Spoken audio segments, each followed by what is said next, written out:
Tonight, we delve into places where the sacred has been touched, not by angels, but by something far darker. Our first stop takes us to Kansas City, Missouri, and St. Mary's Episcopal Church. Here, rumors persist of a 19th century priest whose spirit is unable to find peace. This was no ordinary priest. Arriving in a city rife with anti-Catholic sentiment, his own leanings towards Catholic traditions and rumors of scandalous behavior made him a target. Accusations flew, his reputation was dragged through the mud, and ultimately, his life ended abruptly by poison. But his passing was not the end for Father Jardine. Many who have been near St. Mary's late at night report an unsettling feeling of being watched. Strange footsteps echo in the empty building, and the phantom scent of incense fills the air, even when no candles are lit.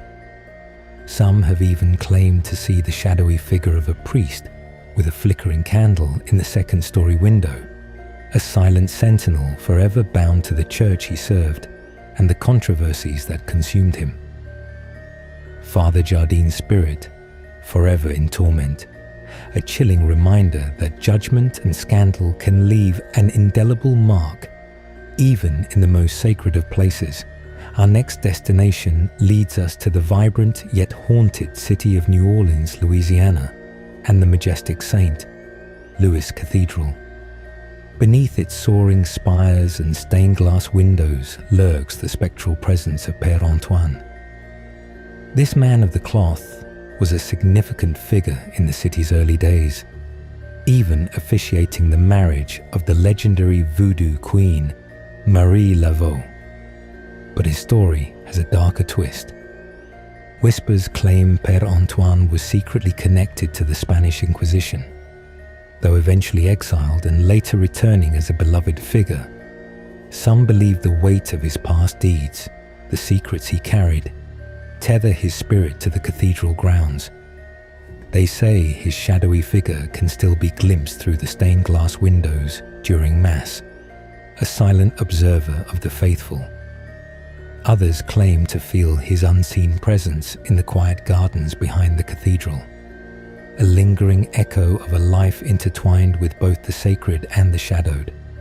Père Antoine, forever bound to the St. Louis Cathedral, a haunting reminder that even within holy walls, secrets can leave an eternal imprint.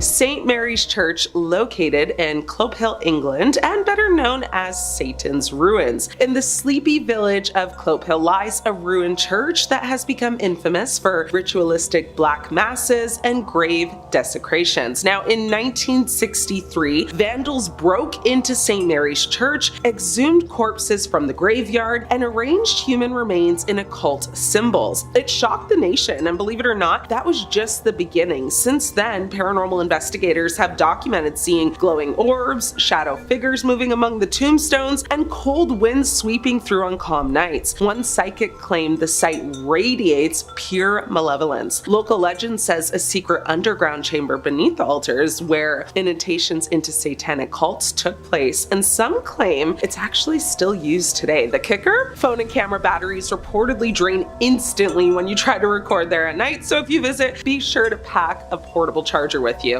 The Church of the Nine Ghosts in the Philippines, known as the Possessed Parish. This one is hidden in the jungle outside Quezon and is a crumbling stone church locals call Simbahan Siam Namulto, which is the Church of Nine Ghosts. It's said to be haunted by 9 priests who were unalive during World War II. The church is now abandoned, yet travelers swear they've seen ghostly robbed men lined up in the pews just silently watching. Creepy, right? One backpacker took photos and later found 9 blurred figures behind her in every single image, and that's despite her being alone. There's even an audio recording where a woman's voice whispers "Bumalik ka," which is Filipino for "come back." Paranormal groups that investigated the scene reported sudden nausea, burns on their skin, and full body apparitions. Now, many refused to return there, so with that in mind, my recommendation is to not go. Old St. George's Church in the Czech Republic. Now, this one is known as the living statues. In 1968, the ceiling collapsed mid-service at Old St. George's Church in Lakova. Now that incident sparked whispers of a curse, and eventually the building was actually just left to rot. Now years later, an artist installed dozens of ghostly statues resembling mourners frozen in prayer, but visitors that go say the statues actually move. Some turn their heads, others disappear entirely, only to reappear the next day in a completely different pose. Tourists report extreme chills, phantom voices reciting Latin prayers, and sensations of being watched from inside the pulpit. One woman who went actually fainted while standing amongst the statues and claimed she saw the face of her deceased mother in one of them. That's just terrifying. Our Lady of the Angels Cathedral, located in Los Angeles, and this one is known as the Screaming Sanctuary. LA's massive Our Lady of the Angels Cathedral was actually built in 2002, so not that long ago, but beneath it lies the site of a 19th century cemetery. Now during construction, workers uncovered human remains, and ever since, whispers of strange phenomena have followed the church. A priest actually reported that the confessional booths shake violently at night. One security guard actually quit after seeing a woman in a veil walk through a locked glass door, whispering, "You buried me wrong." And during a 2014 midnight mass, a live microphone picked up a scream that none of the people there could actually hear in person. Only those listening online heard it. Audio engineers couldn't explain it either, so it's still a mystery. But the Vatican sent an inquiry the next month, and even still, nada. So visit at your own risk, but report back if you do and let me know how that goes. Starting off with the Cursed Chapel of the Damned. Now, St. Mary's Church in England, St. Mary's Church in the small village of Botsford, England, is a place of dark legend. According to local lore, the church is haunted by the ghost of a young girl who was brutally unalived by a satanic cult in the 17th century. Visitors to the church have reported strange occurrences, including unexplained noises, moving shadows, and an intense feeling of dread. Local resident Sarah Jenkins had said once, "I've been visiting St. Mary's for years,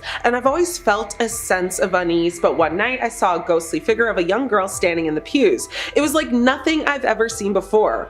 Now, the Witches of Belvoir is one of the most famous tales of English witchcraft here. In the early 1600s, Joan Flower lived in Botsford with her two daughters, Philippa and Margaret, who worked as servants for the Earl of Rutland at Belvoir Castle. Now, unpopular in their community and distrusted by the rest of the staff at the castle, the sisters were dismissed actually for stealing. Now, according to local legend, the Flower women swore revenge on the Earl and attacked his two sons and heirs to basically the earldom of witchcraft. Now, the story is immortalized in Botsford local church. The Earl's tomb, which lies inside the building, commemorates the unusual passing of the two boys, noting both of them perished in their infancy by wicked practices and sorcery. To this day, St. Mary's Church in Botsford hosts the only known tomb in England to determine witchcraft as the cause of passing. The Devil's Playground, the Cathedral of St. John the Divine in New York City. Now, the Cathedral of St. John the Divine in New York City is one of the largest cathedrals in the world, but despite its grandeur, the cathedral has a very dark history of paranormal activity. According to reports, the cathedral is haunted by the ghost of a former priest who made a pact with the devil. A visitor named Mark Davis said, "I was exploring the cathedral one night when I heard strange noises coming from the crypt. I went down to investigate and saw a figure in a priest's robe standing in the shadows. It was like he was watching me." A guide to the cathedral from 1921 suggested that it might take 700 years for the cathedral to actually be completed, since it was built by employing true Gothic building methods. However, as of right now, it appears that the cathedral will never be completed. A temporary ceiling consisting of tiles is still in place, a century after it was supposed to be demolished so that the cathedral spire could basically rise. Now, St. John the Divine claims to be the largest cathedral in the world, defined as a church that is also the seat of a bishop. Measured by length or internal volume, it is one of the 5 largest church buildings in the entire world. Additionally, it possesses the largest rose window in the United States. The window, which is the 5th largest in the world, was constructed out of 10,000 pieces of stained glass. Just south of the cathedral lies its 11.3-acre close or campus. Visitors can actually actually stroll through the garden where the different plants and all species mentioned in the Bible. One of the close highlights, is the Peace Fountain, which is designed in 1985 by Greg Wyatt. The fountain was created to mark the 200th anniversary of the Diocese of New York. Now, it depicts the Archangel Michael embracing one of the 9 giraffes after his defeat of Satan. The haunted Hermitage, the Chapel of the Holy Spirit, which is located in France. Now, the Chapel of the Holy Spirit in the French countryside is a small, isolated church that's said to be haunted by the ghost of a former monk. According to local legend, the monk made a pact with the devil in exchange for spiritual enlightenment. A local resident, Pierre Dupont, said, "I've been visiting the chapel for years. I've always felt a sense of peace, but one night I saw a ghostly figure of a monk standing in the hallway. It was like he was trying to communicate with me." Now, the chapel in Rue, built between 1440 and 1515, is a major example of Gothic, flamboyant Picard art. Now, the Chapel of the Holy Spirit is located in the city center on a hill and is listed in the supplementary inventory of historic monuments. It was previously known as the Chapel of the Lenic Hospital before it actually moved in 1981. According to local legend, Brother Etienne was a devout monk who basically lived in the chapel during the 17th century. Etienne was known for his extreme devotion and his dedication to the church. However, as time went on, Etienne became increasingly disillusioned with the church and its teachings. One night, Etienne made a pact with the devil in exchange for spiritual enlightenment and a lot of power. The devil granted Etienne's wish, but at a terrible cost. Etienne's body began to wither away, and he became consumed by an intense feeling of darkness and despair. Now, several paranormal investigation teams have visited the chapel, and many have reported strange occurrences. Some have captured evidence of ghostly apparitions and unexplained noises. A paranormal investigator named Marie Martin said, "We investigate the chapel and captured some compelling evidence of paranormal activity. We believe that Etienne's ghost is still trapped in the chapel and that his pact with the devil has cursed the place." The Ursulines have been in Louisiana since the early 1700s and have inhabited a series of buildings up to the present day while working with schools, charities, and orphanages. Apparently back in the 1720s, the French government sent young ladies to their settlements in America as prospective wives for the settlers there. It makes sense. The mademoiselles arrived with their belongings in chests or casquettes and took up residence with the nuns until they could find husbands.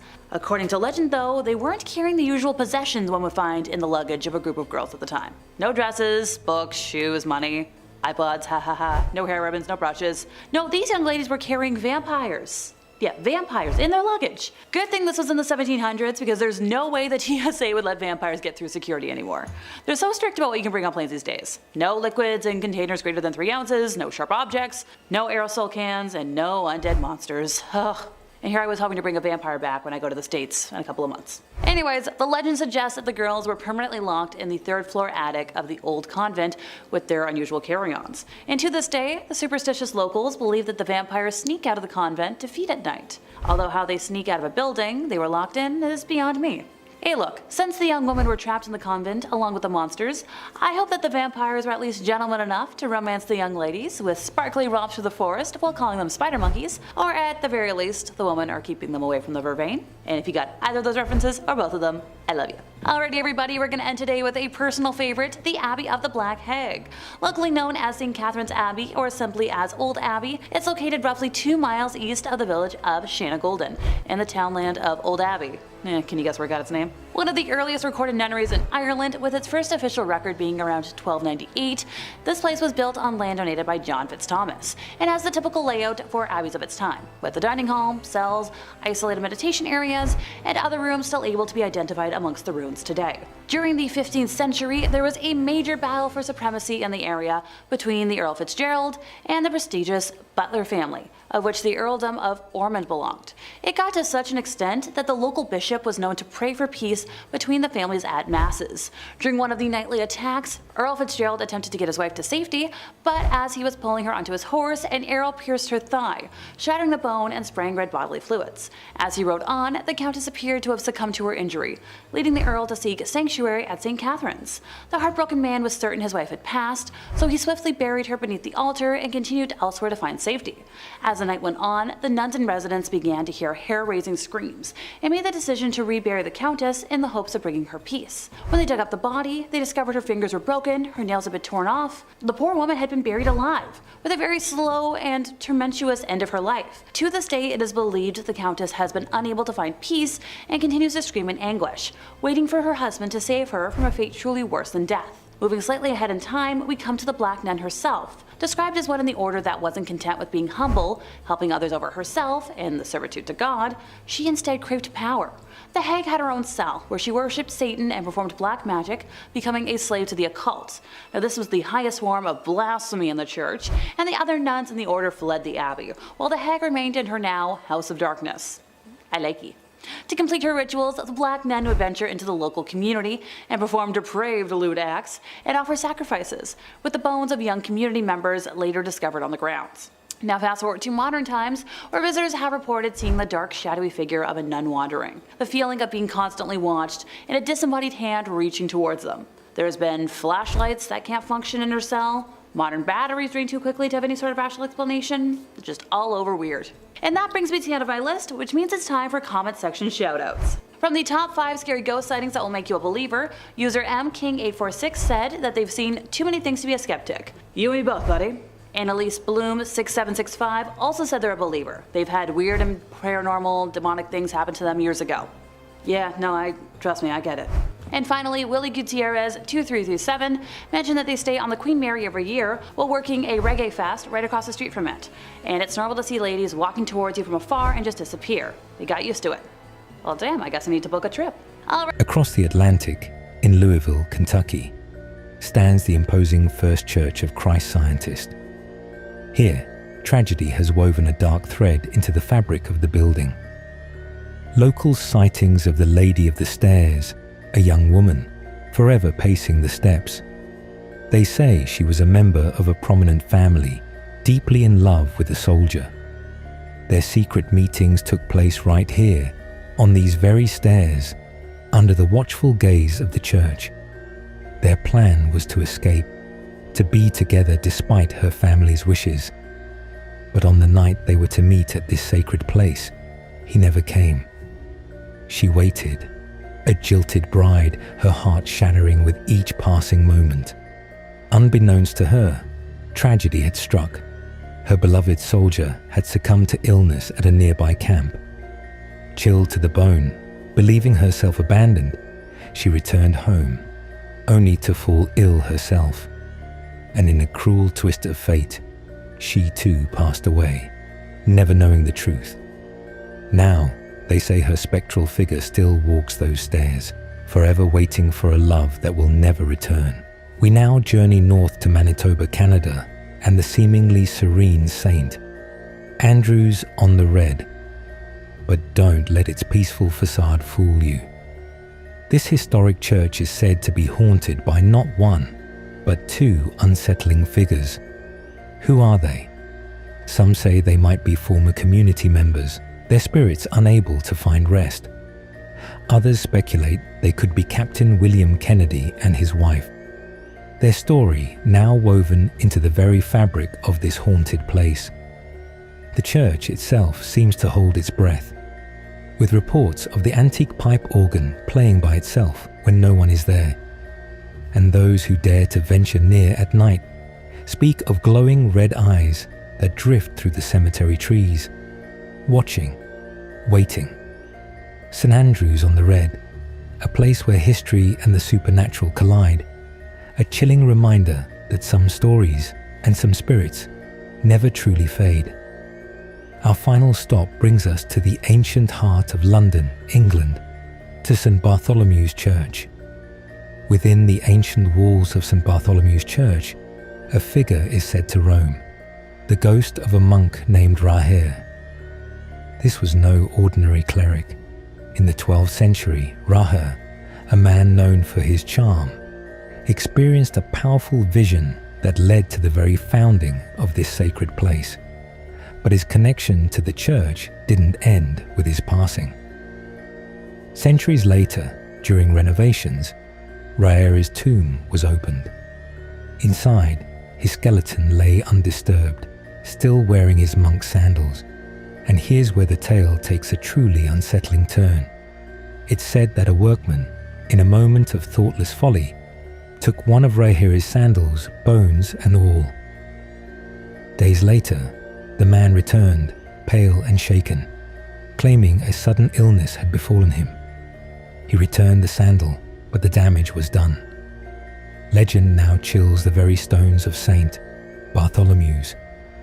On moonlit nights, they say the spectral form of Rahir can be seen gliding through the aisles, a silent, desperate search in his eternal quest for his missing foot. A ghostly monk, forever bound to his earthly remains, a chilling reminder that even in hallowed halls, some spirits find no rest. Number 5 on this list is the Old Post Chapel. This chapel is located in the Arlington, Virginia cemetery and is definitely one of the most haunted churches in the world.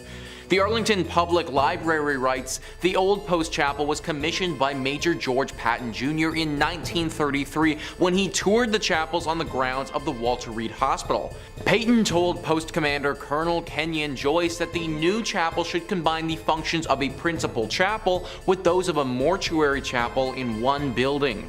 Workers broke ground in February 1934 and the chapel was officially dedicated on April 21, 1935, where it was known for its attractive spire and intricate stained glass windows. The chapel serves as a place of worship for the community, a wedding chapel, and a place of final honors for those laid to rest at Arlington National Cemetery. Many fallen service members have lain in wait in the Old Post Chapel for their final trip, and it's allowed family members to grieve in private. So it's unsurprising that many active duty service members have reported hearing disembodied voices and footsteps in the chapel when they've been there alone. Locked doors have unlocked themselves and opened on their own. Canine units patrolling with service people will refuse to go into the building and bark at the door, especially at night. And visitors describe a young grief-stricken woman dressed in white who waits for her sweetheart. Rumors are that she threw herself from the bell tower, which remains locked to this day. So what really sticks out to me there, guys, about that excerpt is the canine units. Dogs not wanting to go into this place because they're scared. You ever notice how animals can get skittish when a big storm is coming or something like that? Well, they sense these things and they pick up on stuff that humans just don't. I personally imagine that they probably have a similar ability with spiritual presences or anything of that nature. Also, considering how many people have been laid to rest here, it's no wonder why this place would be as haunted as people are claiming it to be. If you're going, then definitely pray before entering, but don't be scared to just avoid it altogether either. Number 4 on this list is the Abbaye de Mortimer. This abbey was a whole thriving community at one point, but now it's a total ruin of its former self. For the purposes of this video, we're going to be zeroing in on the place of worship that they had at this spot and looking at how haunted that is. And let me tell you, it's pretty freaking haunted. In the 15th century, this place was booming and one of the brightest communities in France. It really looked like it was on the come up. But fast forward 200 years later and things had really fallen off. Greed had taken over and the men who were in charge were far more interested in their personal gain than the growth of this place. People started leaving and things started to wear and tear with time. Eventually there got to a point where there were only a handful of monks still there living under the leaky roof of this abbey. Well, in 1790 they met a very grim and sick fate. This was the time of the French Revolution and religion was very much out of favor. A group of revolutionists swept through the area and believing that the monks had some sort of treasure hidden here, they took them into the cellar and they killed them. The manner to which these men died was brutal. Because of this, it's believed that their spirit still clings to the ruins of this place. Future owners of this location had many run-ins with ghosts and even had to perform some exorcisms in their time being there. There have also been reports of werewolves and other demonic creatures here. The monks are by far the most spotted poltergeists though. The crazy thing is that apparently they aren't that evil.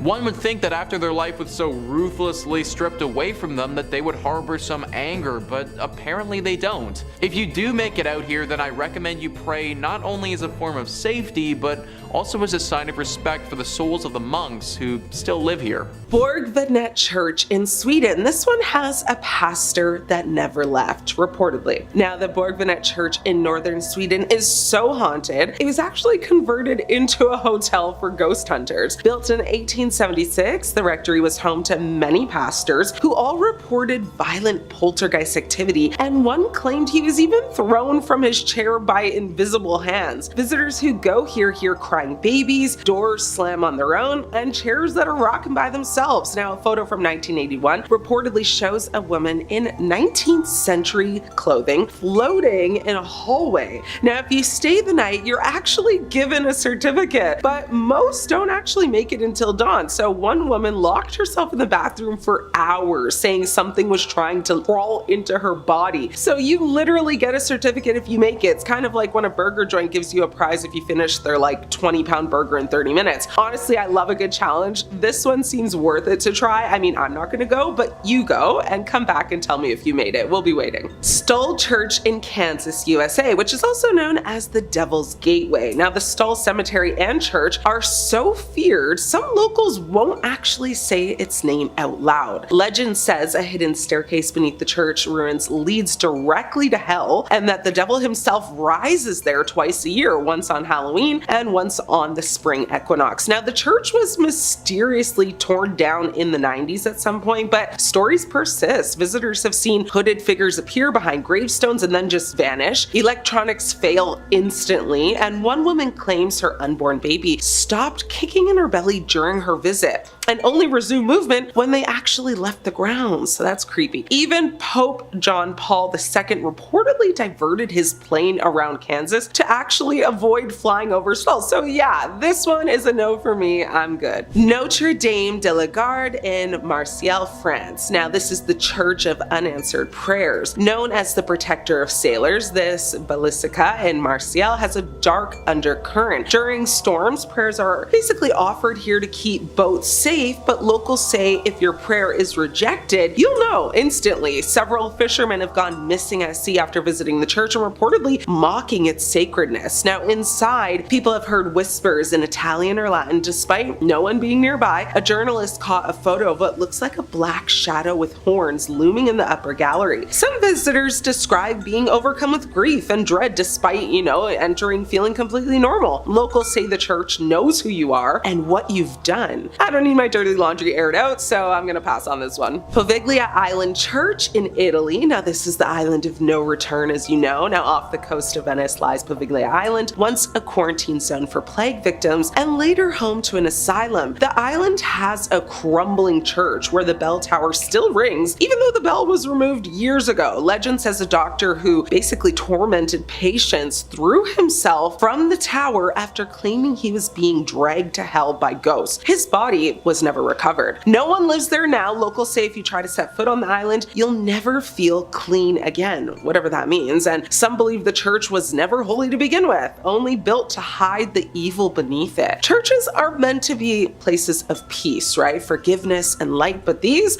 are the ones where the light no longer reaches. Whether cursed, abandoned, destroyed, each of these churches have become something else entirely, maybe even gates to hell. Number 2 on this list is the Templo Mayor ruins. So a church is typically defined as a place for Christian worship, but if we loosen up the definition a little bit and just make it a building or landmark where people would have worshipped higher beings, then the Templo Mayor ruins can certainly qualify. This temple is one of the most haunted places in Mexico, and for good reason. Gaurav Gupta writes, "This archaeological site in Mexico has a blood-soaked past. It is a haunted Aztec civilization site that has made its presence felt through the time. Around 4,000 people were brutally killed to please Aztec gods. The priests would cut out the beating hearts from the victim's chest and then throw their lifeless bodies on the stairs of the Aztec temple. Aztec's last emperor made his last stand against invading Spanish armies before he was tortured and killed. This Aztec is now a museum, and tourists report strange, sensational feelings and sightings of shadow figures." 4,000 people were likely sacrificed here. That is just an insane number of people to have died over the years. Not to mention the fact that a battle took place here, and that would have caused more loss of life in great numbers. Needless to say, the spirits of those that passed have never really left. Glowing orbs are always spotted at this place, especially in the evening. Some people have also felt contacted by the dead before. Like they go into a deep trance and get a vision of something to come or something happening in a totally other life. From my research, they've had a hard time explaining it, but they know that something paranormal has touched them. Some locals have even noted a bright light flashing up into the sky at this place before. It happens very infrequently and doesn't seem to have any rhyme or reason to it, but every now and again you can spot a beam of light blast into the sky. I don't think it's unbelievable to think that this place is deeply haunted with all of the death that's happened here. From my reading, it seems to be decently safe to visit if you go during the daytime, but I'd still say a prayer to those that were lost here. And finally, number 1 is the Chapel of the Dead. This one is really interesting because it's actually a crypt underneath a big church. The Chapel of the Dead, or the Capuchin Crypt, is located in Italy and it's underneath the Santa Maria della Concenzo dei Cappuccini Church. This church is located in Rome and was built in the 1600s. The church itself wouldn't be haunted if it wasn't for the 3,700 skeletal remains that are found underneath it. Yeah, that's right folks, this Chapel of the Dead has a bunch of dead in it. The remains of these dead are everywhere along the walls and represent different rooms of this underground chapel. There are 6 different rooms that comprise this chapel, and they are as follows: Crypt of the Resurrection, the Mass Chapel, Crypt of the Skulls, Crypt of the Pelvises, Crypt of the Leg Bones and Thigh Bones, and Crypt of the 3 Skeletons. Crypt of the Pelvises, guys, that's an actual thing. I feel like I don't need to go into detail about what sort of remains hang along the walls in that room, but yeah, that's an actual thing. And listen to what Wikipedia writes about the last room, the Crypt of the 3 Skeletons. The center skeleton is enclosed in an oval, the symbol of life coming to birth. In its right hand it holds a scythe, symbol of death, which cuts down everyone like grass in a field, while its left hand holds the scales, symbolizing the good and evil deeds weighed by God when he judges the human soul. A placard in 5 languages declares. Obviously, with all this being said, this place is deeply haunted. It sounds like something straight out of an Indiana Jones movie, and from what locals have said, it definitely could be. Severe bad luck can befall those that enter into this chapel, and it seems to be totally random. I could enter it and be like 100% fine, but you could enter it and just have horrible things happen to you for years. It's a really interesting place to read about, but definitely not the sort of place I'd recommend visiting. The Cursed Congregation, the First Baptist Church located in Texas. Now, the First Baptist Church in the small town of Sutherland Springs, Texas, is a place of dark legend. According to local lore, the church is haunted by the ghost of a former pastor who is possessed by the devil. A former congregant, Emily Wilson, said, "I was attending a service at the church when I saw the pastor's eyes turn black. It was like he was possessed by something evil. I've never been back to that church again." Of course, the First Baptist Church in Texas, particularly the one in Sutherland Springs, became infamous for the 2017 mass attack, leaving first responders and the community haunted by the horror of the event. On November 5th, 2017, a man launched an attack with a fatal weapon at First Baptist Church, fatally hitting 26 people and injuring 20 others. Now, the horrific nature of the carnage left first responders deeply affected, struggling with the trauma and the overwhelming scene. Now, the church, however, is cursed and has a long history dating back to the 19th century, and it's said to be haunted by the ghost of a former pastor who was possessed by the devil. Now, according to the local lore, Pastor Johnson was a very charismatic and influential figure in the church during the early 20th century. However, Johnson's behavior became increasingly erratic and bizarre, and many believe that he was possessed by the devil. One night, Johnson's behavior became so erratic that he was locked in the church's basement. But the next morning, Johnson was found in the pulpit, his eyes black as coal, and his voice changed to a deep, raspy tone. After Johnson's possession, strange occurrences began to happen in the church. Members of the congregation reported hearing noises, ghostly apparitions were seen, and experiencing intense feelings of just fear and dread. Now, many believe that Johnson's possession had cursed the church and that his ghost was still trapped there.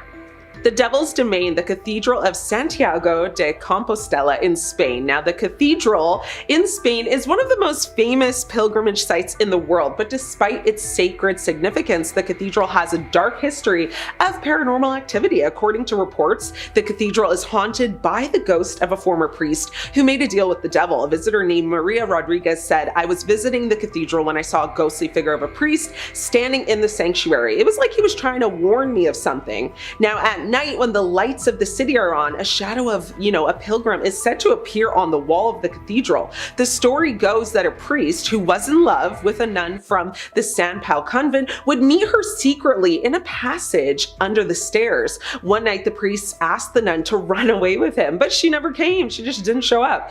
The priest returned and waited in anguish for his love, dressed as a pilgrim, and has been waiting every night since. That's heartbreaking. You can find the shadow in the deep corner between the base of the clock tower and the royal door, behind a low fence next to the lighting pillar. There are other versions of this story, of course, including one actually about a criminal who was ordered to make a pilgrimage to Santiago to redeem his sins, but instead became involved in just more crimes. The first myth tells that this shadow is the soul of a criminal who was trapped in the cathedral. It states that a 15th century French nobleman was convicted of unaliving his father out of greed. To redeem his sins, he was ordered to make a pilgrimage to Santiago. However, far from, repenting and purifying himself, during his journey, he became involved in several conflicts that culminated in the assassination of 2 young men.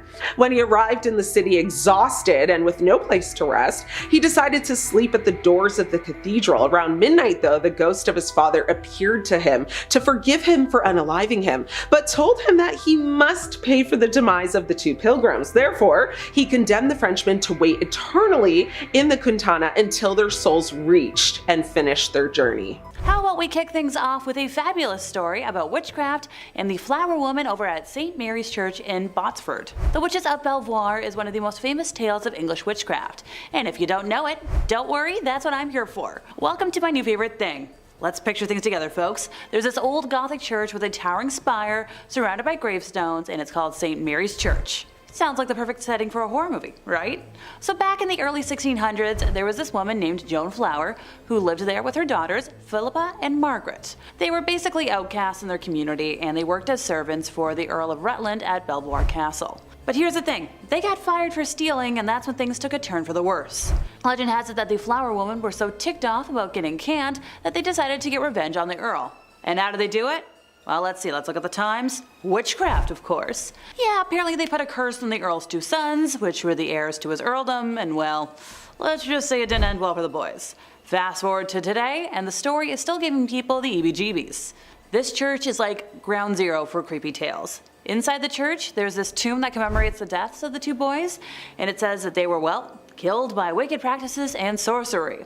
Fun little additional fact for y'all, St. Mary's Church is the only place in England where you can find a tomb that officially pins witchcraft as the cause of death. Which, that's a little chilling. No wonder the Pope wants to steer clear of this place. Who wants to mess with that kind of dark energy? So, next time you're in the area, maybe think twice before wandering into this church. Unless, you're into that whole haunted cursed tomb vibe. Which, I am. I don't look like it today, but I promise. Normally my cup of tea. Alright, so we're going to stay in England for this next entry and move over to St. Mary the Virgin in Clophill. Clophill? Clophill? I looked up 5 different pronunciations and they told me 5 different things, so you tell me which one's right, folks. Originally built facing the west sometime around the year 1350, it's believed to have been erected on top of a leper hospital run by monks. I'd like to take a moment to note that it was built in the wrong direction, with churches traditionally facing east, the direction from which the sun rises, which is associated with the location of heaven and the return of the Messiah in Christian religion. Altars inside of these holy buildings would face in the eastbound direction for prayers. Some have claimed that because St. Mary the Virgin faces away from God, it thus opens the doors to hell, and ergo responsible for the tale I'm about to tell. Oh, that was a good rhyme. The building was abandoned in 1848 when the rector at the time made the decision to have a new church built, instead of expanding the previous one, which was much needed due to the rapidly growing congregation. Old St. Mary's, as was dubbed by the locals, was then primarily used as a mortuary chapel, holding bodies before they were buried in the adjacent cemetery. By the 1950s, St. Mary's had become so run down that it could no longer fulfill that use, with just the outdoor walls and tower remaining. In March of 1963, the tomb of an 18th century apothecary's wife was broken into and the bones were arranged ritualistically in the middle of the church. And once again, on Midsummer's Eve of 1969, multiple women's graves were broken into, with bones being removed and rearranged once more. While the specific individuals involved in these acts were never identified, the arrangements found resembled those used in black mass rituals performed by satanic groups at the time. After the first incident in 1963, a rare decision was made to rehallow, or in more simple terms, re-bless the altar which was left in the building in a failed attempt to protect the building from evil. Later that year, Reverend Harold Colthurst reported stumbling upon a group of men in the building that were in the midst of a mysterious ritual, being quoted as saying that the men were trying to communicate with evil spirits, chanting some sort of mumbo-jumbo. They were definitely in league with the devil. Modern-day visitors to the now landmark have reported seeing a plethora of ghostly figures during daytime, nighttime, faint lights moving about before vanishing mysteriously, along with reports of a chilly and oppressive atmosphere even during warm days. Yeah, I can see why some religious folks might not want to go there. How about we talk about a church that might not be haunted but still has some awfulness? Built in the late 8th century under the regime of the Sailendra dynasty, Borobudur Temple took an army of workers and 60,000 cubic meters of lava rock to construct. Yet, despite its massive size and elaborate rows of Buddha statues, it was mysteriously abandoned during the 14th century and sat in the jungle, undiscovered until 1814. It was finally restored with the helping hand of UNESCO in the 1970s, and its walls have some weird carvings, depicting the tormenting of humans, beheadings, and much more gruesome visuals that throw some light on the violent buried past of the site. I can't go into detail, sadly. Despite efforts to protect the temple, a few stupas were nearly destroyed during an attack in 1985. As the site is quite near to a few active volcanoes, the temple has also received its share of volcanic dust and earthquake events. The efforts for conservation have always been made after similar events have happened though, so they're trying to keep it. In the style of a step pyramid, the temple has 6 square bases, topped with 3 circular layers and a large main stupa. Pilgrims and visitors alike follow a guided path to the top of the complex, which leads them around the monument a number of times before reaching the peak. And along the way, the path is marked by 500 Buddha statues and thousands of reliefs that depict daily life in Buddha's Java. It's not spooky, but you still don't want to go there. Number 5. St. Mary the Virgin Church. Clop Hill, England. I gotta say, that sounds like it's a fake place, like where Sir Topham Hatt lives. Well, not only is it real, but it's home to a bone-chilling haunted church, St. Mary the Virgin Church. Now, St. Mary was built in 1350 outside the main settlement of totally real place Clop Hill. Traditionally, churches are built facing the east. I didn't know that. It's so it can align with the sun rising, which in Christianity is associated with heaven and the Messiah. Churches have their altars facing east, so you pray in that holy direction. Well, St. Mary's just had to be a little different, and this church is facing the west, facing away from God. And it's why some people believe the church is hosted to evil spirits, as facing west means they've shunned God and opened their doors to the devil. Paranormal investigators have strongly suspected the church as being host to satanic rituals. As the church fell into disuse, it became a popular spot for vandals, and if you believe the legends, black magic. In 1963, a local couple saw 2 people wandering around holding a human skull, which definitely I think would cause you to look twice. The people told the couple that they had found the skull in St. Mary's, where it had been jammed into a wall. When the couple went to investigate, they found on the floor a breastbone, pelvis, and leg bones, all laid out in a pattern used for black mass. Pretty spooky. Scattered cockerel feathers and tracings of 2 crosses filled in red were found inside the church as well. And as if that wasn't slightly unnerving enough, they also found that 6 graves of women in particular had been tampered with as well. All signs seem to be pointing towards some dark rituals happening at St. Mary's Church. Common sightings at the St. Mary's Church range from smaller scale things like strange screeching during the night or hearing the bell going off despite being long abandoned, and the more threatening reports seeing tall, dark figures wandering the ruins of the church, perhaps getting themselves ready for another ritual, or perhaps they've been contacted by a ritual and are arriving. Only thing I know is I won't be checking out the midnight mass there anytime soon. And if you're interested in way more scary stories of all manners, cryptids, conspiracies, churches, hauntings, aliens, we've got a little bit of everything at Top 5 Scary. So click on through, find something to get cozy with, and subscribe, and make sure you hit that bell so you catch all of our videos as they drop. But do all that stuff at the end of this one, okay? Because we got way more haunted churches for you coming right up. Number 4. Our next entry on the list today is going to be the Aquia Episcopal Church. And if you haven't said that, try saying that 10 times fast. I dare you. Located in picturesque Stafford, Virginia. The church has 200 years of history to it,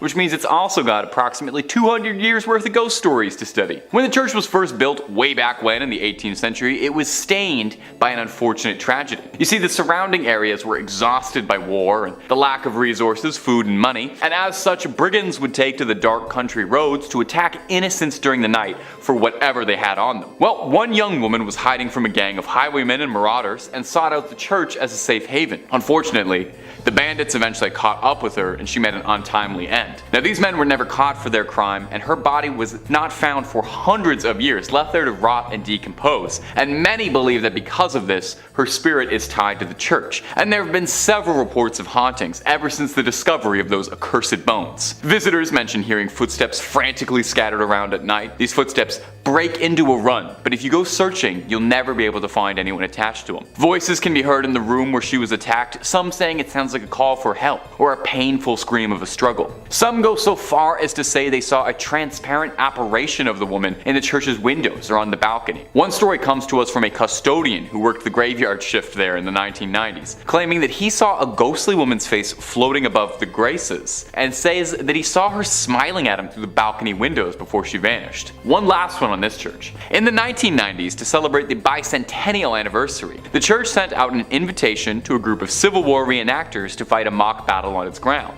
During the night, one of the reenactors was complaining that there was a red and orange light that was flickering the entire night during the church that prevented him from sleeping. The man explained this to the father of the church, and the father explained back that there was no electricity in the vestry, and that the light must have been the spirit confused by why the Civil War had started up again. Imagine, you're a ghost, you're already out of time, and then you look outside and you see guys from your time? My little ghostly sense of the world would be so thrown off. I would have to buy a new ghost calendar. Number 3 on this list is the Aquia Episcopal Church. Heading back to Virginia with this one, this church is located in a place called Stafford. The church itself is rather beautiful and looks super unsuspecting. Some of the other churches on this list in our previous part just gave me the vibe that something was up, but this one doesn't. The outside and the inside make you feel homey and very safe. Problem is, this isn't the case. Only in your state writes, one of the most famous mysteries associated with the church is that of the golden-haired skeleton. No one knew about the death of the woman who was murdered inside Aquia until her skeleton was later discovered in the Beftree, and her hair was later discovered in the Belfry. And her hair was still intact, just as blonde as the day she died. At the time, the church had lost funding due to the Revolutionary War, and that might have been the reason why no one discovered her body until later. The event seems equally tragic and mysterious. It's been said that bloodstains from the murder remained on the floorboard for nearly 100 years until it was replaced altogether with concrete. Not so surprisingly, many ghost stories worked their way through the community after the skeleton was discovered. Many parishioners refused to set foot in the church after dark. In the 1900s, people decided to seek evidence of hauntings for themselves. Many returned with chilling tales of having encountered an unfriendly presence. Even today, there's plenty of paranormal activity associated with the church grounds. Many visitors have reported hearing footsteps running through the graveyard accompanied by the sound of a violent struggle. Others claim to see the figure of a young golden-haired woman peering from the balcony window. So clearly this church has got a pretty dark history to it. It's said that the skeleton that was found was of a woman who was murdered by some men prior to the Revolutionary War. The church then closed for the war and reopened after it, so her body would have been stuck here decomposing for probably decades. It's no wonder that her soul hung on to this place and refused to let go. It's honestly really very sad if you ask me, because from all the reports that I read, her ghost isn't evil, it's just a lonely one. It's clear by the way she holds herself that she doesn't want to be stuck in this purgatory place, she just is. Similar to our monks, you should pray as a sign of respect before entering this church if you do ever go. Number 2 on this list is the Borley Rectory. This is sometimes referred to as the most haunted place in all of England, so it definitely deserves a spot on our list. The rectory, which for those who don't know is a Church of England, was built in 1863. For a bit over 50 years, nothing out of the ordinary or spectacular happened here. It was just a normal rectory. The horror stories didn't take place until 1929. A journalist named V.C. Wall was with a photographer in the woods nearby the rectory taking pictures one evening when they saw the weirdest thing. Apparently from the outside, the rectory looked as if it had a light on within it, but the second that you walked inside, that light disappeared. This phenomenon baffled both of the men, and they thought that something paranormal might be happening. Wall also reportedly said that he saw a nun that evening, or what looked to be the ghost of a nun, walking in the garden. After they told people about this story, some ghost hunters came forward and provided an explanation. Back in the 1300s, there was a monastery here. At this monastery, a monk had a relationship with a nun. This was found out and resulted in deadly punishment for both people. The nun got it particularly bad though, because she was bricked up alive in the convent walls and left there to die. The story from V.C. Wall brought this place to the public's attention, but apparently ghost stories have been told here from long before as well. Sightings of paranormal creatures have been seen and talked about dating back before the rectory was even built on this land. Clearly this whole area is just inherently cursed and this rectory just happens to be built on it. Strange rapping sounds, bells ringing, objects moving and flying around without anybody touching them. These are all very common sightings at the Borley Rectory. The ghost of this nun is also a regular character here, making herself known to newcomers quite often. If you happen to get really lucky, then you may also see a ghost coach with 2 horses and a headless coachman.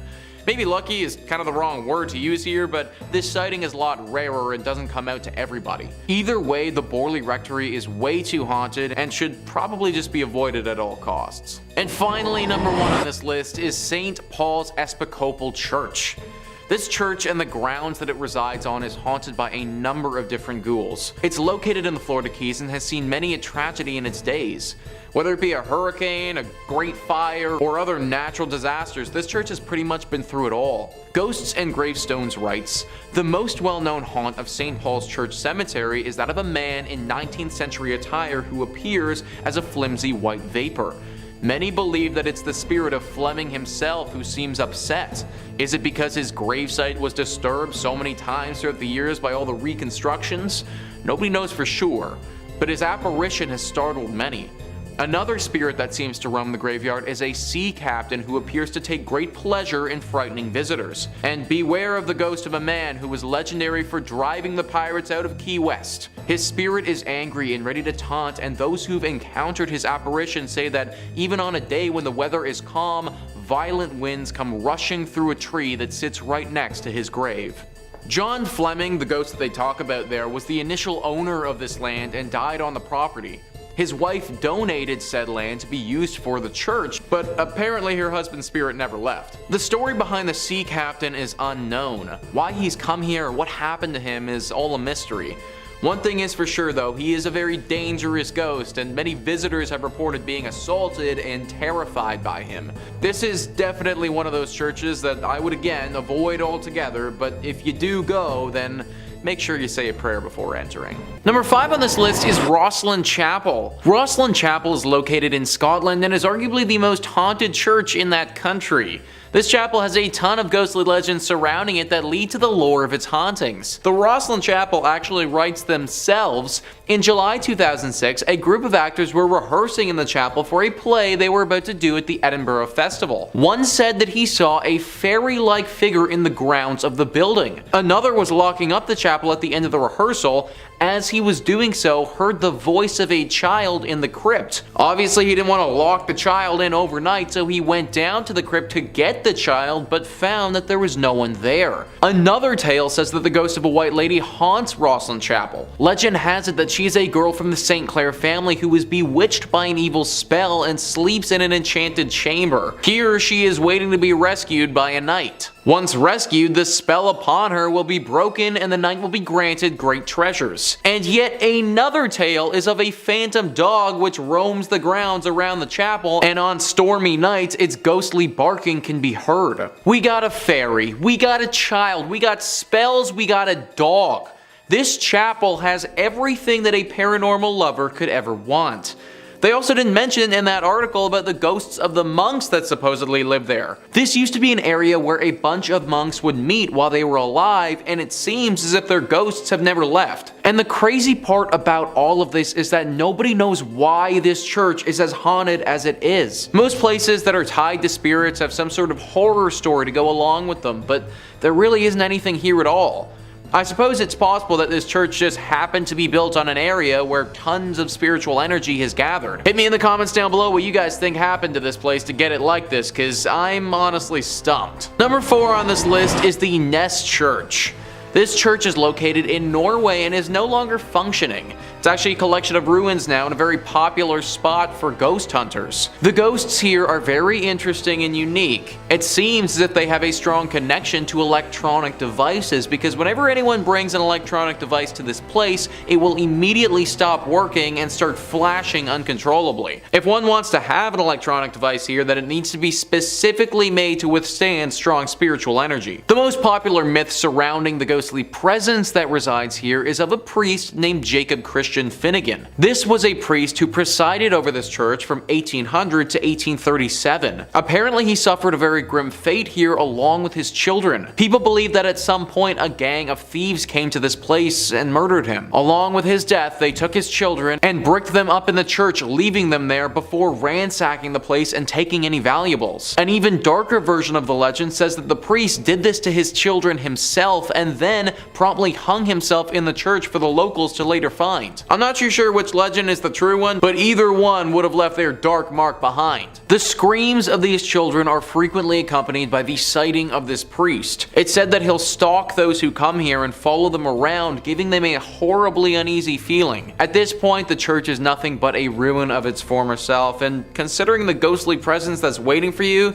I just avoid going altogether. Number 3 on this list is the Church of Agia Theodora of Vasta. This church is located in Greece and is one of the most unique churches you will ever see. Sticking out of this tiny Byzantine church's roof is 17 holly and maple trees. These are sizable trees as well and grow over 30 meters tall. There are 2 versions of how this church got its ghostly presence, and they're described well by Greeker than the Greeks. They write, coming from a family of only girls, Theodora, to save her father from having to join the army, disguised herself as a boy and joined up. Not long after joining the army, a local girl, believing Theodora to be a boy, and when Theodora, for obvious reasons, rejected her, the girl, out of revenge, claimed she was pregnant by Theodora and demanded they be married. For reasons known only to Theodora, she did not reveal her secret, which could have saved her, and refused to marry and was consequently put to death. Version 2 is more or less the same, only this time, Theodora, again disguised as a boy, joined a monastery as a monk. Why she didn't save herself trouble and join a nun's monastery is not known, but anyway, a nun from a nearby monastery fell in love with the monk Theodora, the ending then being the same. Before her execution, Theodora prayed, "Let my body become a church, my blood a river, and my hair the trees." On the very spot where Theodora was executed, a spring gushed forth and grew to become a river which still exists today, as the river which flows beneath the tiny church. So guys, if that legend holds true, then not only is this church haunted by a ghost, but the actual church itself is a ghost. This whole thing was made up by the spirit of Theodora and therefore is basically a living church. Locals have said that because of this reason, the water that flows through this river has some exceptional healing properties and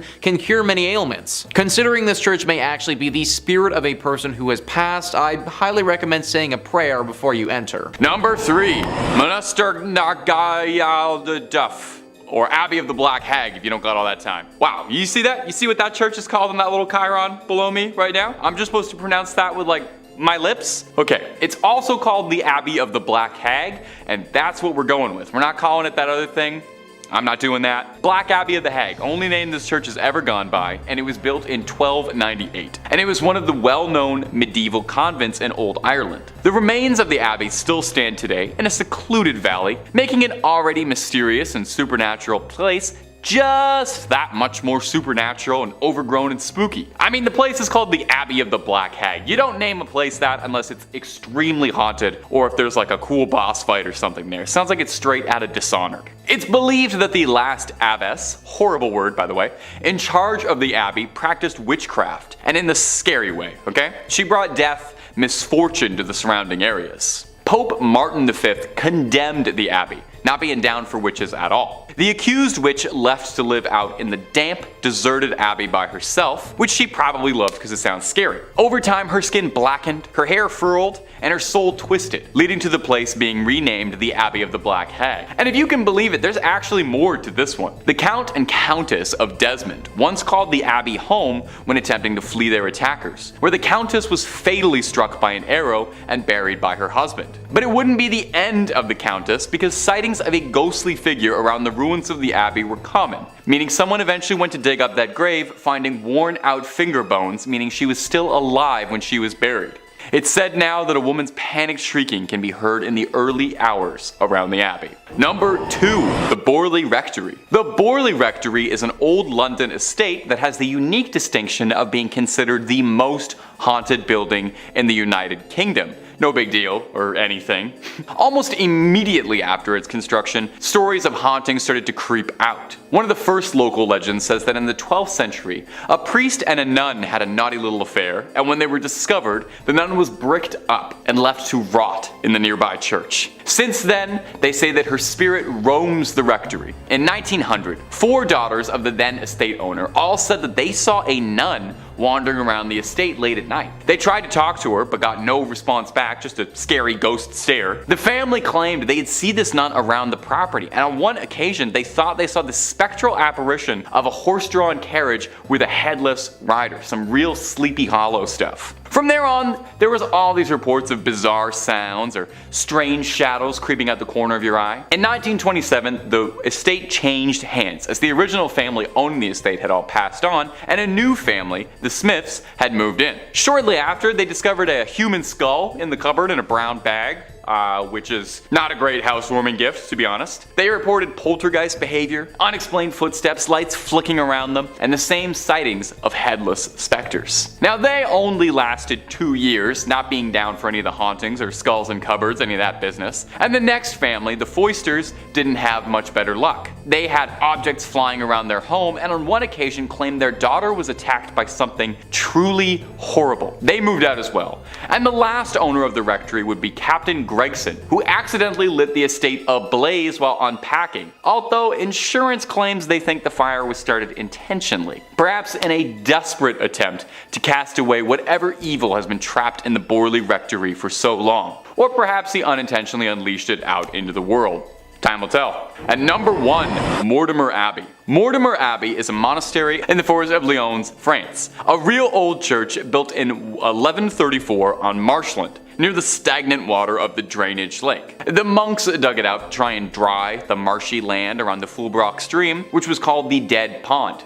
In French, Mortemont, which is where the name comes from. You can kind of hear it there. Mortimer, you know. Perhaps it's this history of being built on a dead pond is why Mortimer Abbey was doomed to be haunted. Now, the abbey flourished for centuries, but over time started to become claimed by the passage of time, and it fell into decline and disrepair. In the 17th century, there was an attempt to try and rebuild the abbey and recapture its former old glory, but the decline was already pretty present and had set in by that point, and by the time of the French Revolution, only 5 monks still remained in the abbey. Eventually, the abbey would collapse entirely and go private, and in 1863, the abbey would find itself in the hands of a rich Parisian family, the Delarues. Mr. Delarue moved his wife and his sons into the abbey, but soon discovered they weren't weren't the only tenants. While walking the lawns, the young people of the house saw a light from the library. As if by an invisible hand, these hatches unfastened, their handles turned, and the windows and doors all opened.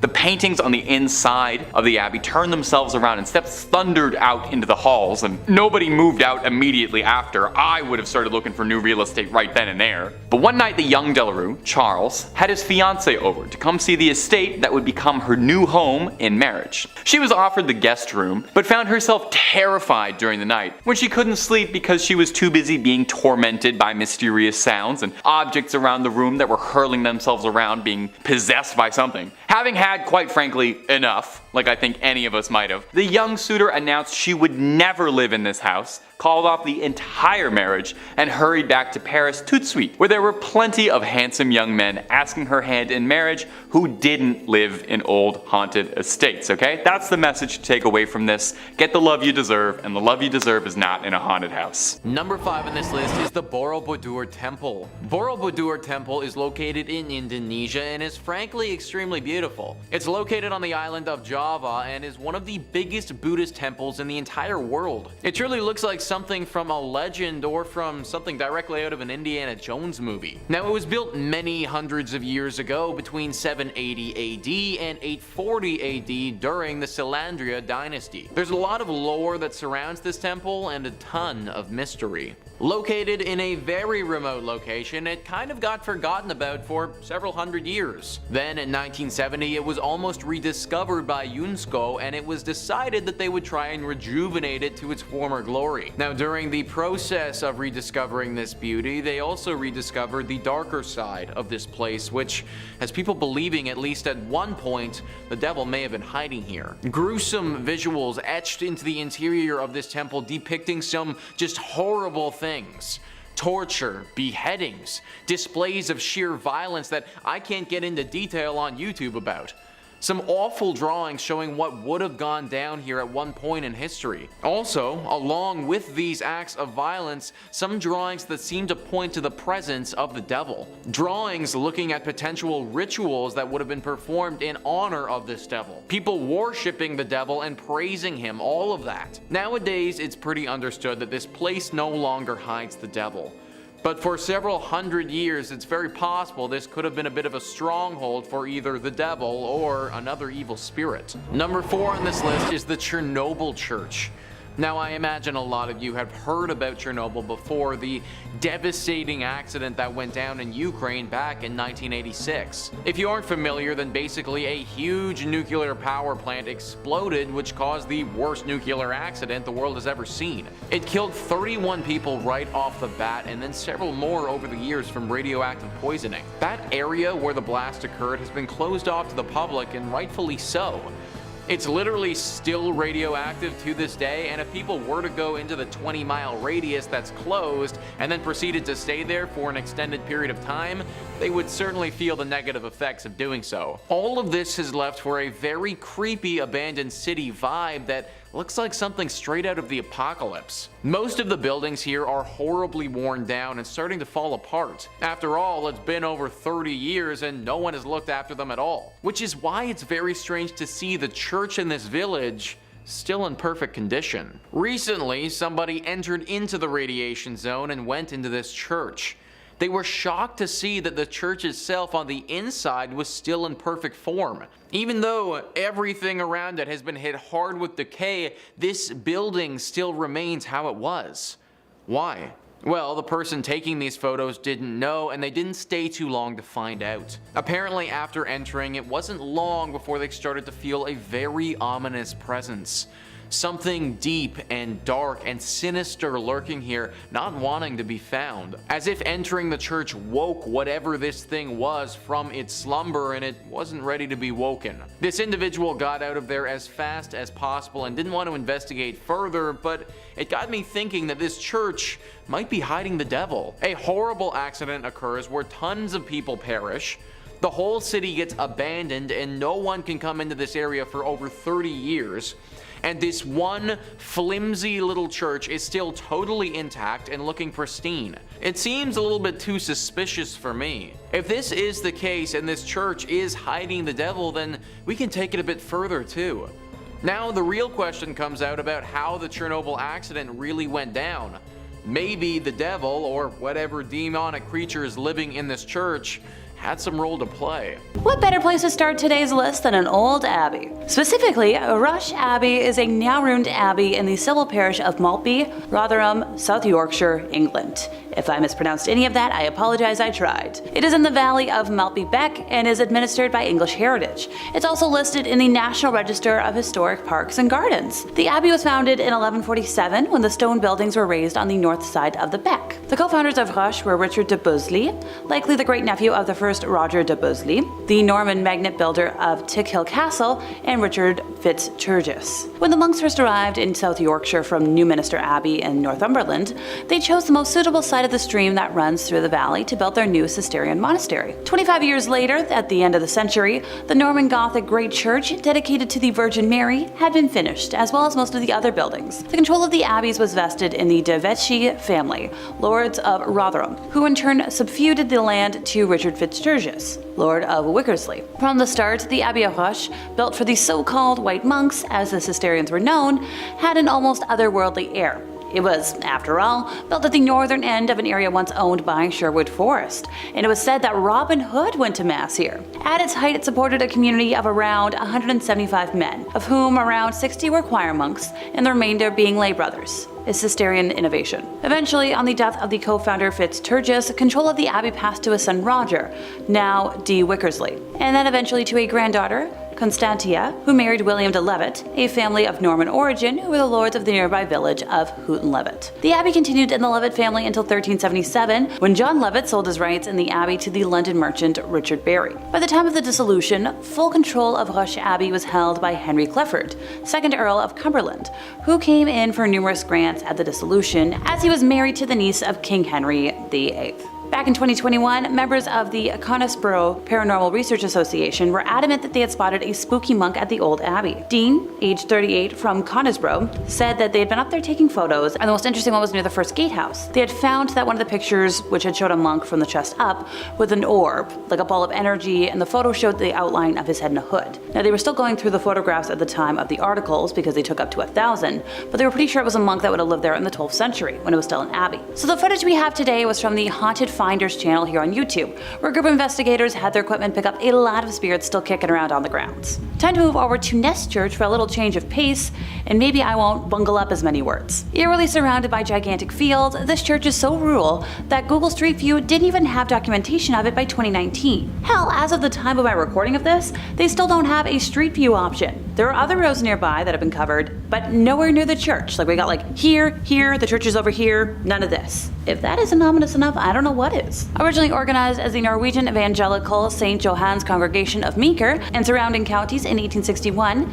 Nest Church, located in Litchfield, Minnesota, is said to be one of the most haunted locations in the state. This tiny country church is said to be haunted by the spirits of settlers killed during the Sioux uprising of the 1860s. In the nearby town of Acton, a handful of young locals shot and killed 5 settlers, including a woman and her daughter, and all 5 are buried there. The incident sparked a violent conflict that ended with a mass execution of 38 Dakota residents in Mankato, a dark chapter in Minnesota's history. Some folks have reported the lights of the church come on by themselves and apparitions spotted on the premises.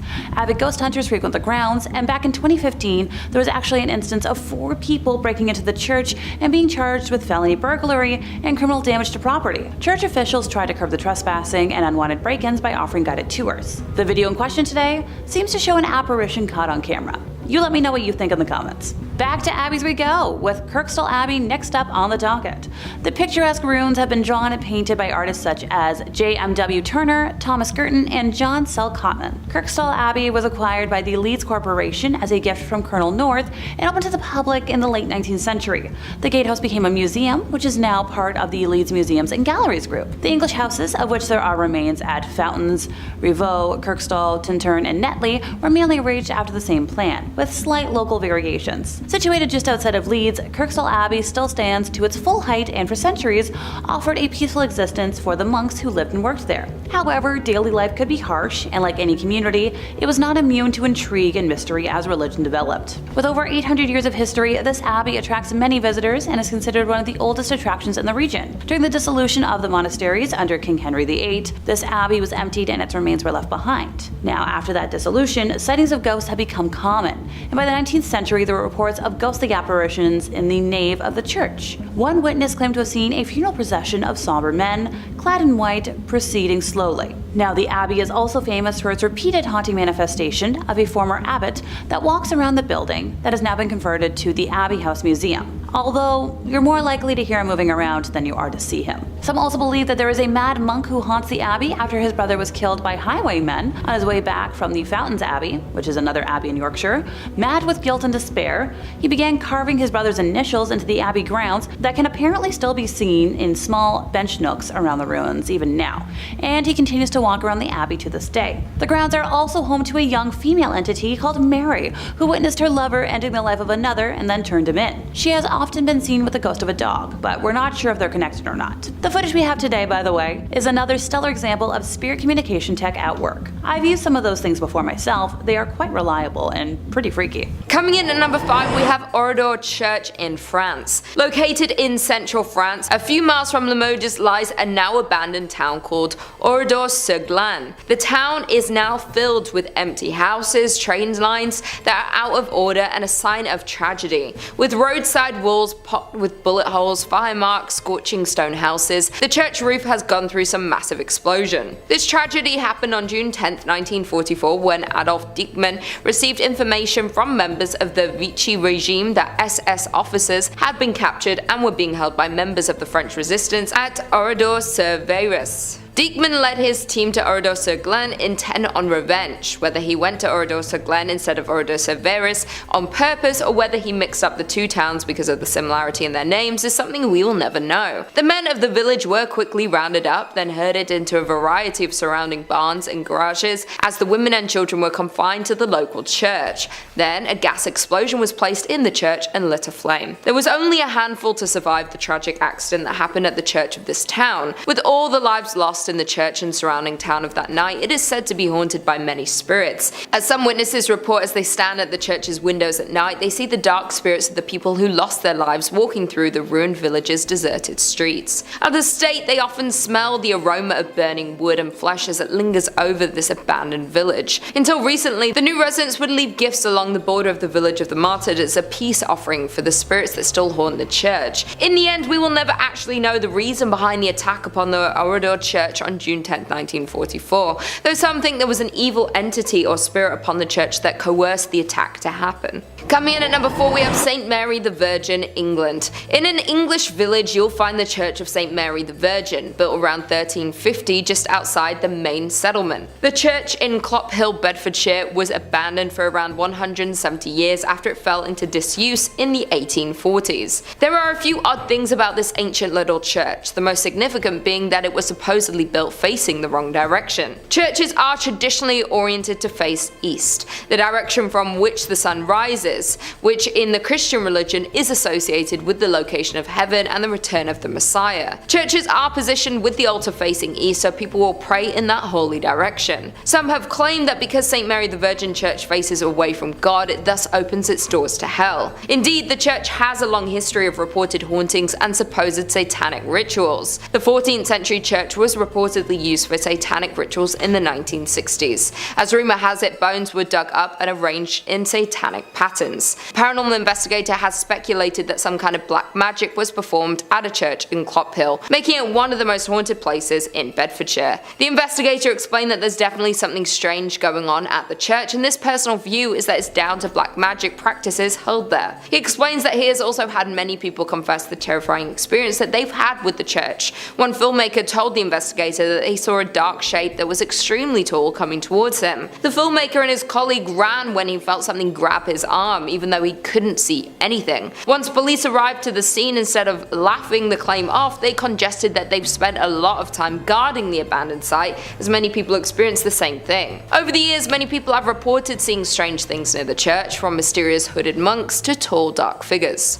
Okie dokie, internet sleuths, I need your help with this next video. In my opinion, it's an internet legend that's been kicking around since 2007. Heck, I remember the first time I watched it on my little iPod, under my High School Musical comforter, terrified. I was up too late, and when my brain saw something like this, well, I was already in the dark. Well, let's just say it sent my mind racing. I'm the kind of gal who needs to have all the doors closed in a room, or I cannot sleep. It is not happening. Heck, I was recently in an area that was affected by a weird power outage, and I think I lasted like an hour in the darkness with my 20 candles before I went to a home with power because I couldn't stand being alone with my thoughts, and yeah, nope. Not it. Sorry, back to the video I go. This one depicts David Holley and Jake Garrison, who alleged that they stumbled upon an abandoned chapel in the woods and decided to do some sleuthing. As one does. How very Scooby-Doo of you. And the duo encountered a spirit playing the piano while they did. And very well, if I say so myself. Fun fact about me, folks, I took Royal Conservatory piano testing when I was younger, so I have an idea of what I'm talking about. I used to have to sight read. Other than that, I have no idea where the funeral channel guys are located, so let me know in the comments what you know. Okie dokie, everybody. We're gonna end today with an exorcism filmed through a peephole. So it's no secret that exorcisms are still a practice done today, but the Catholic Church really likes pretending that they don't because of the negativity and stigma around it. Technically speaking, the Catholic Church authorizes the use of exorcism for those who are believed to be the victims of demonic possession. Specifically, in Roman Catholicism, exorcism is a sacramental but not a sacrament, unlike baptism, confirmation, or confession. So unlike a sacrament, exorcism's efficiency depends on two elements: authorization from valid and legitimate church authorities, and the faith of the exorcist. The church will ask publicly, and in a position of authority, in the name of Jesus Christ, that a person or object be protected against the power of the evil one and withdrawn from his dominion. Now, the rite of exorcism was revised in January of 1999 and assumes that possessed persons retain their free will, though the demon may hold control over their physical body, and involves prayers, blessings, and invocations with the use of the document of exorcisms and certain supplications. Typically, the individual will be restrained, and the priest will perform a ritual of prayers to remove the evil spirits. Solemn exorcisms, according to the canon law of the church, can be exercised only by an ordained priest or higher, with the express permission of the local bishop, and only after a careful medical examination to exclude the possibility of mental illness. The Catholic Church has between 500 to 600 official exorcists, by the way, with the vast majority operating in Latin America and Eastern Europe. Now that we're all clear on the formal definition of exorcisms, let's dive into this lovely video from 2014. The ritual was captured on camera by a man who heard the shrieks of a woman inside the sanctuary and filmed it through a peephole. The incident occurred at the Assumption of the Virgin Mary Church in Franov nad Digi in February of 2014, and the church priest, Marek Dunda, confirmed the video is real, but mentioned that if something's filmed through a keyhole, he's not going to say anything about it, which, that's a dodging the question kind of answer if I've ever heard one. And trust me, I'm the daughter of a politician. He told the newspaper he carries a mandate from his bishop to perform exorcisms. He said that the group was asking God to protect and to liberate the person that was suffering, which included using a Latin prayer asking for help, and of course it helps. Look, I'm no expert on exorcism rituals, yet. But if you have to state that of course something helps, in my personal opinion, I'm a little skeptical. It's kind of hard to tell what's happening in the video, but it appears that at least two people surround the woman, who can be heard screaming in agony with momentary pauses in between for the duration of the just under 2-minute long video. Daniel Chokta, who shot the video after hearing the screams, warns people in the description to watch the chilling footage while wearing headphones. When asked about the condition of the woman in the video, the priest said any details about her or her state were private. And while I'm glad the church is respecting her privacy, I just hope the poor woman has been cured and healed. In at number 3 we have Egg Hill Church, Spring Hills, Pennsylvania. Considered one of the most haunted churches known to man, we have Egg Hill Church in Spring Hill, Pennsylvania. The church was built in 1860 and was out of use by the 1920s. The most well-known story about Egg Hill Church is of the great number of people that supposedly lost their lives. This occurred at the turn of the century in the 1800s, when the pastor at the time ended the life of his whole congregation by poison and kept them in the nearby woods. Other stories say that the pastor only ended the life of the people of the parish. He reportedly would end their lives one by one under the mysterious circumstances and got away with it, until the day that he would be discovered, where he would end his own life in the church. Some who have been to the church say they have seen drawings of pentagrams and goats appear on the walls and ceilings, written by some unknown entity. Others say that from outside the church you can hear strange noises coming from the inside when the church is locked up and supposedly empty. Some claim the sounds are similar to children's voices. Therefore, there is no doubt that this haunted church has the potential to be cursed by the devil. In at number 2, we have a Cure Episcopal Church in Virginia. This church is said to be one of the most haunted churches in Virginia. Legend says that the church and the church graveyard, which has graves dating back to 1738, are both home to paranormal activity that has taken place for over 200 years. Even the early years of the church being opened were marked with tragedy. In the mid-18th century, a woman was hiding from a group of men within the church's walls and lost her life. Even more upsetting was the fact that she was not discovered until years later, when the church reopened after the Revolutionary War. No one knows exactly the details of the loss, yet there have been several claims of paranormal activity since. Her hair just as blonde as the day she lost her life. At that time, the church had lost funding due to the Revolutionary War, and that might have been the reason why no one discovered her body until later. Moreover, it's been said that blood stains from the murder remained on the floorboards for nearly 100 years, till it was replaced altogether with concrete. Many ghost stories worked their way through the community after the skeleton was discovered. Many parishioners refused to set foot in the church after dark. In the 1900s, people decided to seek evidence of hauntings for themselves. Many returned with chilling tales of having encountered an unfriendly presence. Built before the Civil War, this church is reportedly visited by the ghost of a soldier killed during the conflict. The most haunted part of the building is the church tower. Others claim that the reason for the haunting involves a young woman who was murdered there. The eerie lights and unexplained sounds are reason enough to stay away after dark. Even today, there is plenty of paranormal activity associated with the church grounds. Many visitors have reported hearing footsteps running through the graveyard, accompanied by the sound of a violent struggle. Others claim to see the figure of a young golden-haired woman peering from the balcony window. With all the tragedies and loss of lives that happen within the walls of this church, not to mention the paranormal activity, it's safe to assume that there is some evil spirits and energy cursing the church. And finally, in at number 1, we have St. Columcille, Ontario. Dating back to 1855, St. Columcille Church was founded and located in the hamlet of Uptergrove. The original frame church was torn down and the present brick edifice was constructed in 1905. This structure sits on a hill far back from the road and can easily be viewed when driving on Highway 12 east from Aurelia. The ghost stories have been spreading since over 100 years ago, classifying the church was haunted, and these tales have been circulated ever since. Today, the church is deemed haunted by some local residents and visitors. There have been many reports of ghost sightings, shadowy figures that will suddenly appear, creaking doors, and eerie music that will play randomly from the organ. There have also been numerous reports of shadowy sightings of a figure wearing a black hat that floats through the choir area, creating chills for those who had observed it. Mysterious candlelight has been seen flickering from the windows on stormy nights. Many believe the spirit responsible is that of a former priest who, according to legend, pledged to complete a specific number of sermons, though he lost his life before he was able to attain that number. Now, some churchgoers say he is returning to fulfill that promise. Now, this next church has a name that's kind of deceiving: the Chapel of Ease. If one were to travel along Martin Luther King Jr. Boulevard on St. Helena Island, shortly before you reach the Hanging Tree, off to the left you will find the ruins of an old church, what is known in the area as the Chapel of Ease. This chapel was built to serve the population of the area, since where everything was at the time, it was too far away from the parish church in Beaufort to attend Sunday services. Building of the chapel commenced in about 1740 using tabby construction materials. The St. Helena Chapel of Ease was ideally situated for the planters of the island. By 1812, it had been granted the designation of parish church. Then on November 4th of 1861, Sunday services were interrupted by a messenger who brought news of the impending invasion of nearby Beaufort by Union troops to a Captain William Oliver Perry Fripp. Fripp's ancestors had been designated to maintain the building and upkeep the chapel, as John Fripp III had left £500 for the purpose in 1780. A year earlier, Edgar Fripp and his wife Eliza had taken their place in a mausoleum built for them in the adjacent graveyard back in 1852. Built by Charleston stonecutter W.T. White, it remains on the property today and seems to still be in good condition.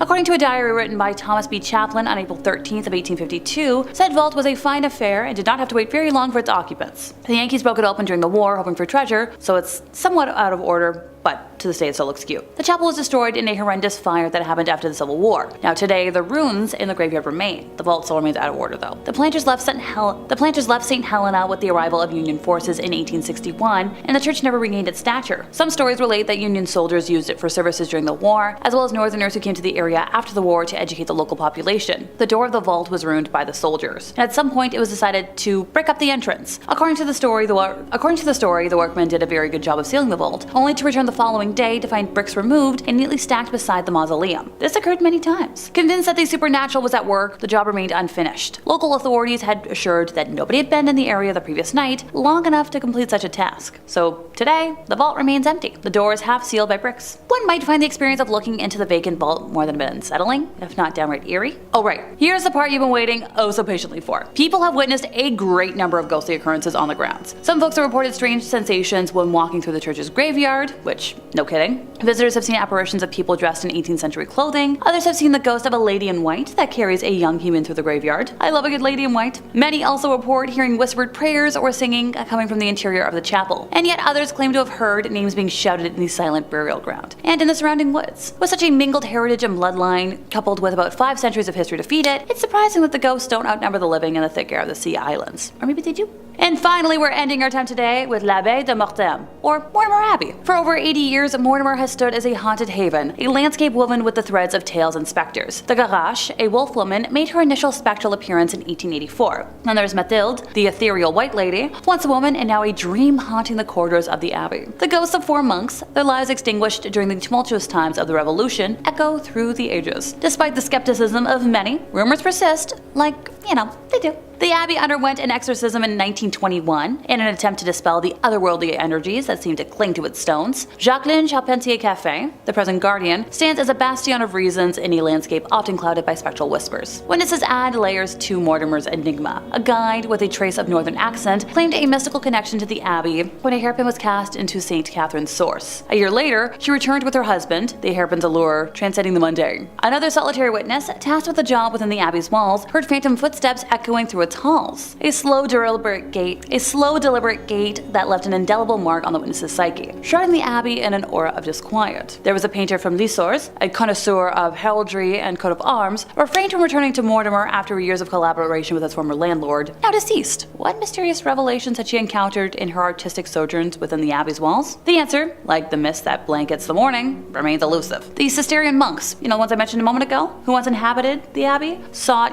simplicity, nothing crazy, no luxuries. But they have a heated chapel behind the pantry. That kinda doesn't make sense with their vows. A peculiar warmth persists in that space, unaffected by the harsh winter outside, a subtle defiance of the laws of nature. Oh, by the way, in the winter, snow doesn't stick around to this location. Vegetation grows very early, and a true well-being emanates from there inexplicably. Also, Mortimer resists any kind of excavation attempts, as if guarded by the unseen forces that haunt its grounds. Prohibitions of the past, such as curtailing weddings and banquets by 2 a.m, still are in place today. The spirits also mess with the phone lines, and so much more, to the point where it's no surprise to me why priests wouldn't really want to frequent this place of worship. Number 5 on this list is Hallstatt Karner. Hallstatt Karner is one weird church, man, let me tell you. I'm all about unique and cool decorations, but human body parts?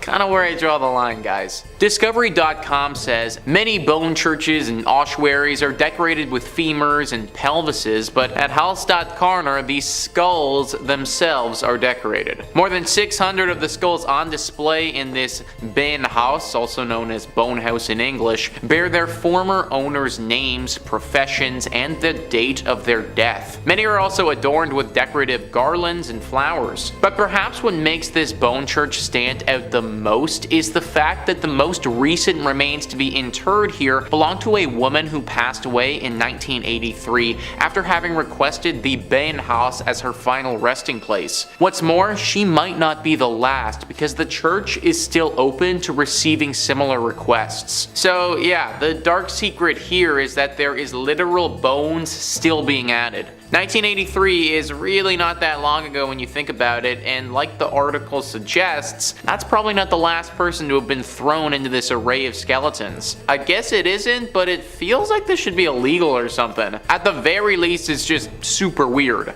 Like, why is a bunch of dead bodies and bones and stuff bringing anyone closer to God? Isn't the whole point of church to connect with your spiritual side? Not get grossed out by a bunch of dead people who you might have even known at one point. The church is located in Austria and has got to be one of the scariest churches in that country for sure. Unless you want your bones to be added to some religious display, I would stay away from this place. Number 4 on this list is the St. Louis Cathedral, a beautiful church like many on this list, which is riddled with spirits. List first says, like the city it serves, the St. Louis Cathedral in New Orleans is a font of strange myths and legends. Originally built by the city's French rulers, the modern cathedral wasn't completed until the 1850s. According to lore, the ghosts of the old structure came along for the ride. One of the cathedral's better known ghosts, Père Dagobert, was an 18th century priest. Dagobert was renowned for his kindness, especially his willingness to treat the poor and terminally ill. During the 1760s, several members of his congregation decided to revolt against the city's new Spanish rulers. The mainly French and Creole rebels successfully pushed the initial Spanish force out of the city, but a larger force later managed to claim New Orleans for the Spanish king. Infuriated by the earlier rebellion, Irish-Spanish governor Alejandro O'Reilly decided to not only execute the rebels, but also leave their rotting bodies on the doorstep of the St. Louis Cathedral. As a devout Catholic, Dagobert could not stand by while Catholic bodies were so roughly treated. After failing to get O'Reilly's permission to properly bury the bodies, Dagobert led a funeral procession down to St. Peter's Cemetery and placed the slain men in unmarked graves. Dagobert's successor, a Spanish priest named Pierre Antoine, is also said to haunt the cathedral. More intriguingly, Antoine's friend, voodoo priestess Mary Laveau, who often prayed at the church during her lifetime, is also considered to be one of the many spirits inside the cathedral. So we got voodoo priestesses, unmarked haunted graves, multiple spirits of bodies that were buried improperly. This church is just one big mess. Many people think that there are also a bunch of other secrets that this place has that we don't know about. Like this was a spot for a secret society hundreds of years ago who performed some very questionable rituals, and that's why this place is as haunted as it is. Whatever really happened here, we know it was dark and we know that it left its mark. Okay, I think I'm going to start off today with the Emmanuel Baptist Church in San Francisco. Now, this place was cursed from the start. In 1878, the church moved from a rented hall on 22nd and Folsom to more permanent digs at 22nd and Cat. Now, a short time later, the church's first pastor, Reverend Charles Hughes, slashed his own throat with a straight razor. His replacement chose a more common method of ending it all and fired an explosive into his own head. 2 ministers, 2 lives ended early. You'd think that Mission residents would have burned the place to the ground after that and called it a day, but the church just kept trucking. The congregation moved to a new building on Bartlett Street between 22nd and 23rd in 1890, and things stayed quiet for nearly 5 years. When the Reverend John George Gibson took over the church in 1984, his predecessor had 0 issues. But the curse came back, and this time it was gorier than ever. On Saturday, April 13th of 1895, a group of church ladies was decorating the pulpit for the next day's lavish Easter Sunday celebrations, when one of them found the red fluid-drenched body of a young woman in a small library storeroom. The girl had been harmed physically, and her remains had been cut and hacked, according to the Spokesman Review of Spokane, Washington. The victim had also been gagged by the assailant with a part of her underclothing that was jammed down her throat with a sharp stick. At first, the churchwoman thought the body was 21-year-old Blanche Lamont, a popular member of the congregation who had been missing for 10 days. However, the body was later identified as Minnie Williams, a woman who liked the church enough to journey from Alameda by ferry for services. Lamont only stayed missing for another day though, before a search of the church grounds uncovered her body at the top of a rickety staircase in the church's ominous bell tower. She was stripped of her clothing with her hands clasped upon her chest, according to sources. Unlike Williams, Lamont was not mutilated beyond the marks of fingers that had been pressed deep into the tender flesh and the damage done by 11 days of decomposition. The cursed church could now add a double homicide to its litany of misfortunes. Police quickly arrested Theodore Durant, a medical student and superintendent of Emmanuel Baptist Sunday School, who was identified by several eyewitnesses as the last man seen with both victims. He denied killing the 2 women, but Williams's purse was found in Durant's coat during a search of his house. A pawnbroker later testified that Durant had tried to sell him one of Lamont's rings days after her disappearance. The jury found him guilty in just 22 minutes on November 1st of 1895. After the killings, Mission residents called for the cursed church to be burned to the ground, but it stayed. Even the earthquake of 1906 and the fires that followed failed to take down the building. At this point, I've lost track of how many people died at or because of this church, and as somebody who was already uneasy around religious buildings, hell to the no. The amount of bad energy is just oozing from this place. Sorry folks, it doesn't get any better with the Egg Hill Church. Now supposedly, this is one of the most haunted churches that we know of. Legend has it that the crazy pastor of the Egg Hill Church killed all his parishioners post-communion, and soon after, went the way of the rope necklace. Local legend says that in the late 19th century, the church's minister decided to kill his entire congregation during a Halloween service. While the congregation's younger generation played in the rooms below the main church, the minister passed around poisoned bread and wine. While the second congregation choked on their last words, their offspring rushed upstairs to see the final moments of their parents. At the crescendo of the atrocity, the debauched minister went the way of the rope necklace near the altar. Some believe that his ghost haunts the abandoned church, while others believe that the ghosts of his victims haunt it. People have reported hearing the cries of the young victims that died at the hands of the pastor, even though the building remains locked away and empty. And hey, if that wasn't enough, word has it that the abandoned church and its premises are vandalized, along with being haunted by ghosties. Not that I think it'll do any good, but this is a warning to urban explorers and wannabes, maybe just avoid this one. Our next church might be a little obvious, but St. Michael's over in Chernobyl shouldn't really be on anybody's must-see list. It's about 5 miles from the Chernobyl nuclear power plant complex and 3 miles from the border of Belarus. It's in the abandoned vision of Krasny. It is located on the left bank of the Pripyat River and was previously part of the Red Chernobyl area, near the center of the village of Krasny, so this is the Russian Orthodox Church St. Michael's. It was built in 1800. It's encompassed by iron gates decorated with a cross and diamond motifs, and it's about 215 years old, and shockingly, apparently it's not as dilapidated as one might imagine. The peeling, thick, white painted exterior, the 8-foot-tall mustard-toned oak doors, the blue and green paint, hand-carved details and embellishments, and it's also topped off with not one, but 2 beautiful copper classic onion turrets. And this all rises in the most beautiful, regal, colorful contrast amidst what is now a forest. Officially, St. Michael's has not been used in decades, but it's still, I guess, in good condition. After viewing so many buildings that have become ruins, one can only look at this fascinating structure and imagine its future. The pews have all been removed, and several of the decorative wall coverings have shed, and paintings have disappeared. In the nave, a manumalia, or candle stand, and iconostasis, icon stand, are still poised and at the center of attention. Accompanying these staples of a traditional Russian Orthodox church, there is a small table where people come to leave offerings. Now, unless you want to burn whatever you're wearing after your visit, this isn't the church you want to spend time at. Number 3 on this list is Greyfriars Kirk and Churchyard. As the name Greyfriars might hint, this church is located in Scotland. History Hit says, with the kirk tracing its origin to 1598 and the graveyard dating back even further to the 1560s, Greyfriars Kirk and Churchyard in Edinburgh is said to be one of the most haunted religious sites in the world. Known for body snatching and violent ghosts, the famously fearsome site has even been referred to by Scottish poet Robert Louis Stevenson. The site's most famous ghost is the Mackenzie poltergeist. George Mackenzie, who was known during his lifetime as a ruthless persecutor of Scottish Covenanters,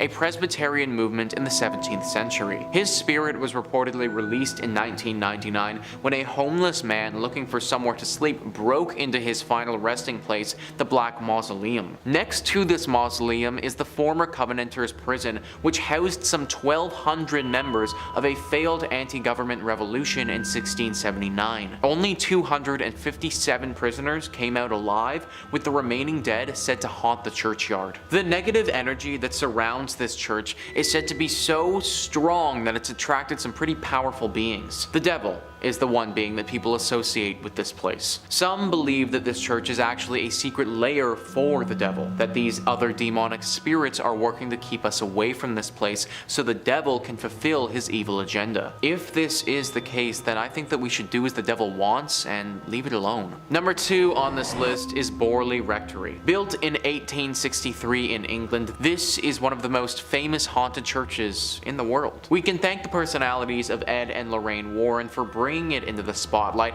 as they had quite the experience at this church back in the day. The horror stories began back in 1929. A journalist named V.C. Wall was a photographer in the woods nearby the rectory taking pictures one evening when they saw something very strange. From the outside, the rectory looked like it had a light on, but if you walked inside, it was all dark. Wall also saw the ghost of a nun that evening walking around the graveyard looking as eerie as you may expect. After they told people about this story, some ghost ghost hunters came forward and provided an explanation. Back in the 1300s, there was a monastery here. At this monastery, a monk had a relationship with a nun. This was found out and resulted in deadly punishment for both people. The nun got it particularly bad though because she was bricked up alive in the convent walls and left there to die. The 1929 story was the big one that kicked everything off, but after this happened, other stories started emerging. Stories about this land before the rectory was even built. Apparently this area of land was always haunted and dealing with ghostly presences. Strange rapping sounds, bells ringing, objects moving and flying around without anyone touching them are all very common sights at the Borley Rectory. The ghost of this nun is also a regular character here, making herself known to newcomers quite often. You may even see the ghost coach. A headless phantom coach driver is said to be around the area and will approach people every now and again and take them away. Why anyone would ever get into a coach driven by a headless ghost is beyond me, but apparently it happens. Everything about this rectory and land is evil, and it needs to be avoided. And finally, number 1 on this list is Nidaros Cathedral. This is not only Norway's most important cathedral, but also one of the most haunted as well. I mean, in all honesty, it literally looks like Dracula's castle if Dracula's castle was a cathedral. It was constructed in the 1300s, but the actual hauntings didn't begin until relatively recently in its lifetime. In 1924, Bishop Mary Gleditch saw something pretty scary and gruesome. The ghost of a monk who had a massive slash directly across his neck. Ever since that day, this monk is seen very regularly. Nobody knows why though. People and historians have looked through the history of this cathedral and can't seem to find any record of a big monk population ever staying here. However, it doesn't make sense that this random monk ghost would just show up out of nowhere, so you have to imagine that he was here at some point before. You also have to imagine that he got that cut on his neck here too. All of it is very dark and mysterious and makes you wonder what else happened here that wasn't documented. In 5th, we have the Most Holy Trinity Church in New York, built sometime between 1882 and 1885 on land that previously served as a graveyard until 1853. According to local rumors, not all of the bodies residing there were exhumed from the graveyard, and the spirits of those left behind still inhabit the grounds to this day. The church property covers an entire city block, and it is said that there are false closets leading to bricked up doorways, tunnels, and random sub-basements throughout the church and convent. There are also mysterious passageways on the upper levels of the church, where legend says only priests are able to enter. The church's rectory was built in 1872 by its second pastor, Monsignor Michael May, who later passed in his room on the second floor. Priests who live in the rectory have used that space for mainly a guest room ever since, as no one has ever been willing to live in it on an ongoing basis. Guests have experienced lights being switched off and on, hearing strange noises, and the sound of a person walking back and forth while trying to sleep. Phantom footsteps have also been heard on the staircases in the building, and dogs who were once kept as pets in the rectory would stare in a trance-like state down the basement stairs, as well as into the dining room when the building got cold. In 1897, a parish bell ringer named George Stell's life was taken in the vestibule of the church. Though there was a suspect in the case, a former parishioner who would later be executed for an unrelated ending of life, no one was ever convicted of the crime. The red fluids of Mr. Stell's, as well as the red handprint of the killer, is believed to still be on the wall in a stairway leading to the bell tower. George's ghost still roams the church and is believed to be the reason why the bells will ring suddenly, vowing not to leave until his death has been solved. Moving on to our 4th place position, we have the Aquia Church of Stafford, Virginia. While the congregation was established in 1711, the physical parish wasn't built until 1751.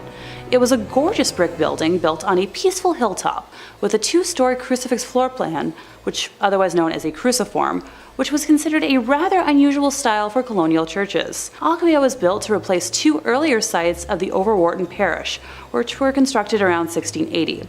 The inside of the church burned down in 1754 and was not rebuilt until 1757. It was then shut down from the Revolutionary War until the Civil War due to lack of funding, before reopening as a stable, campsite, and hospital for Union forces. It was during this closure that a young blonde woman was traveling the dark country roads, rural Stafford County, when a group of highwaymen accosted her. This time period was full of exasperated uncertainty from the war, and with it a severe lack of resources, food, and money. Men would wait hidden on the side of roads to steal the valuables from people walking or riding by their hiding spots.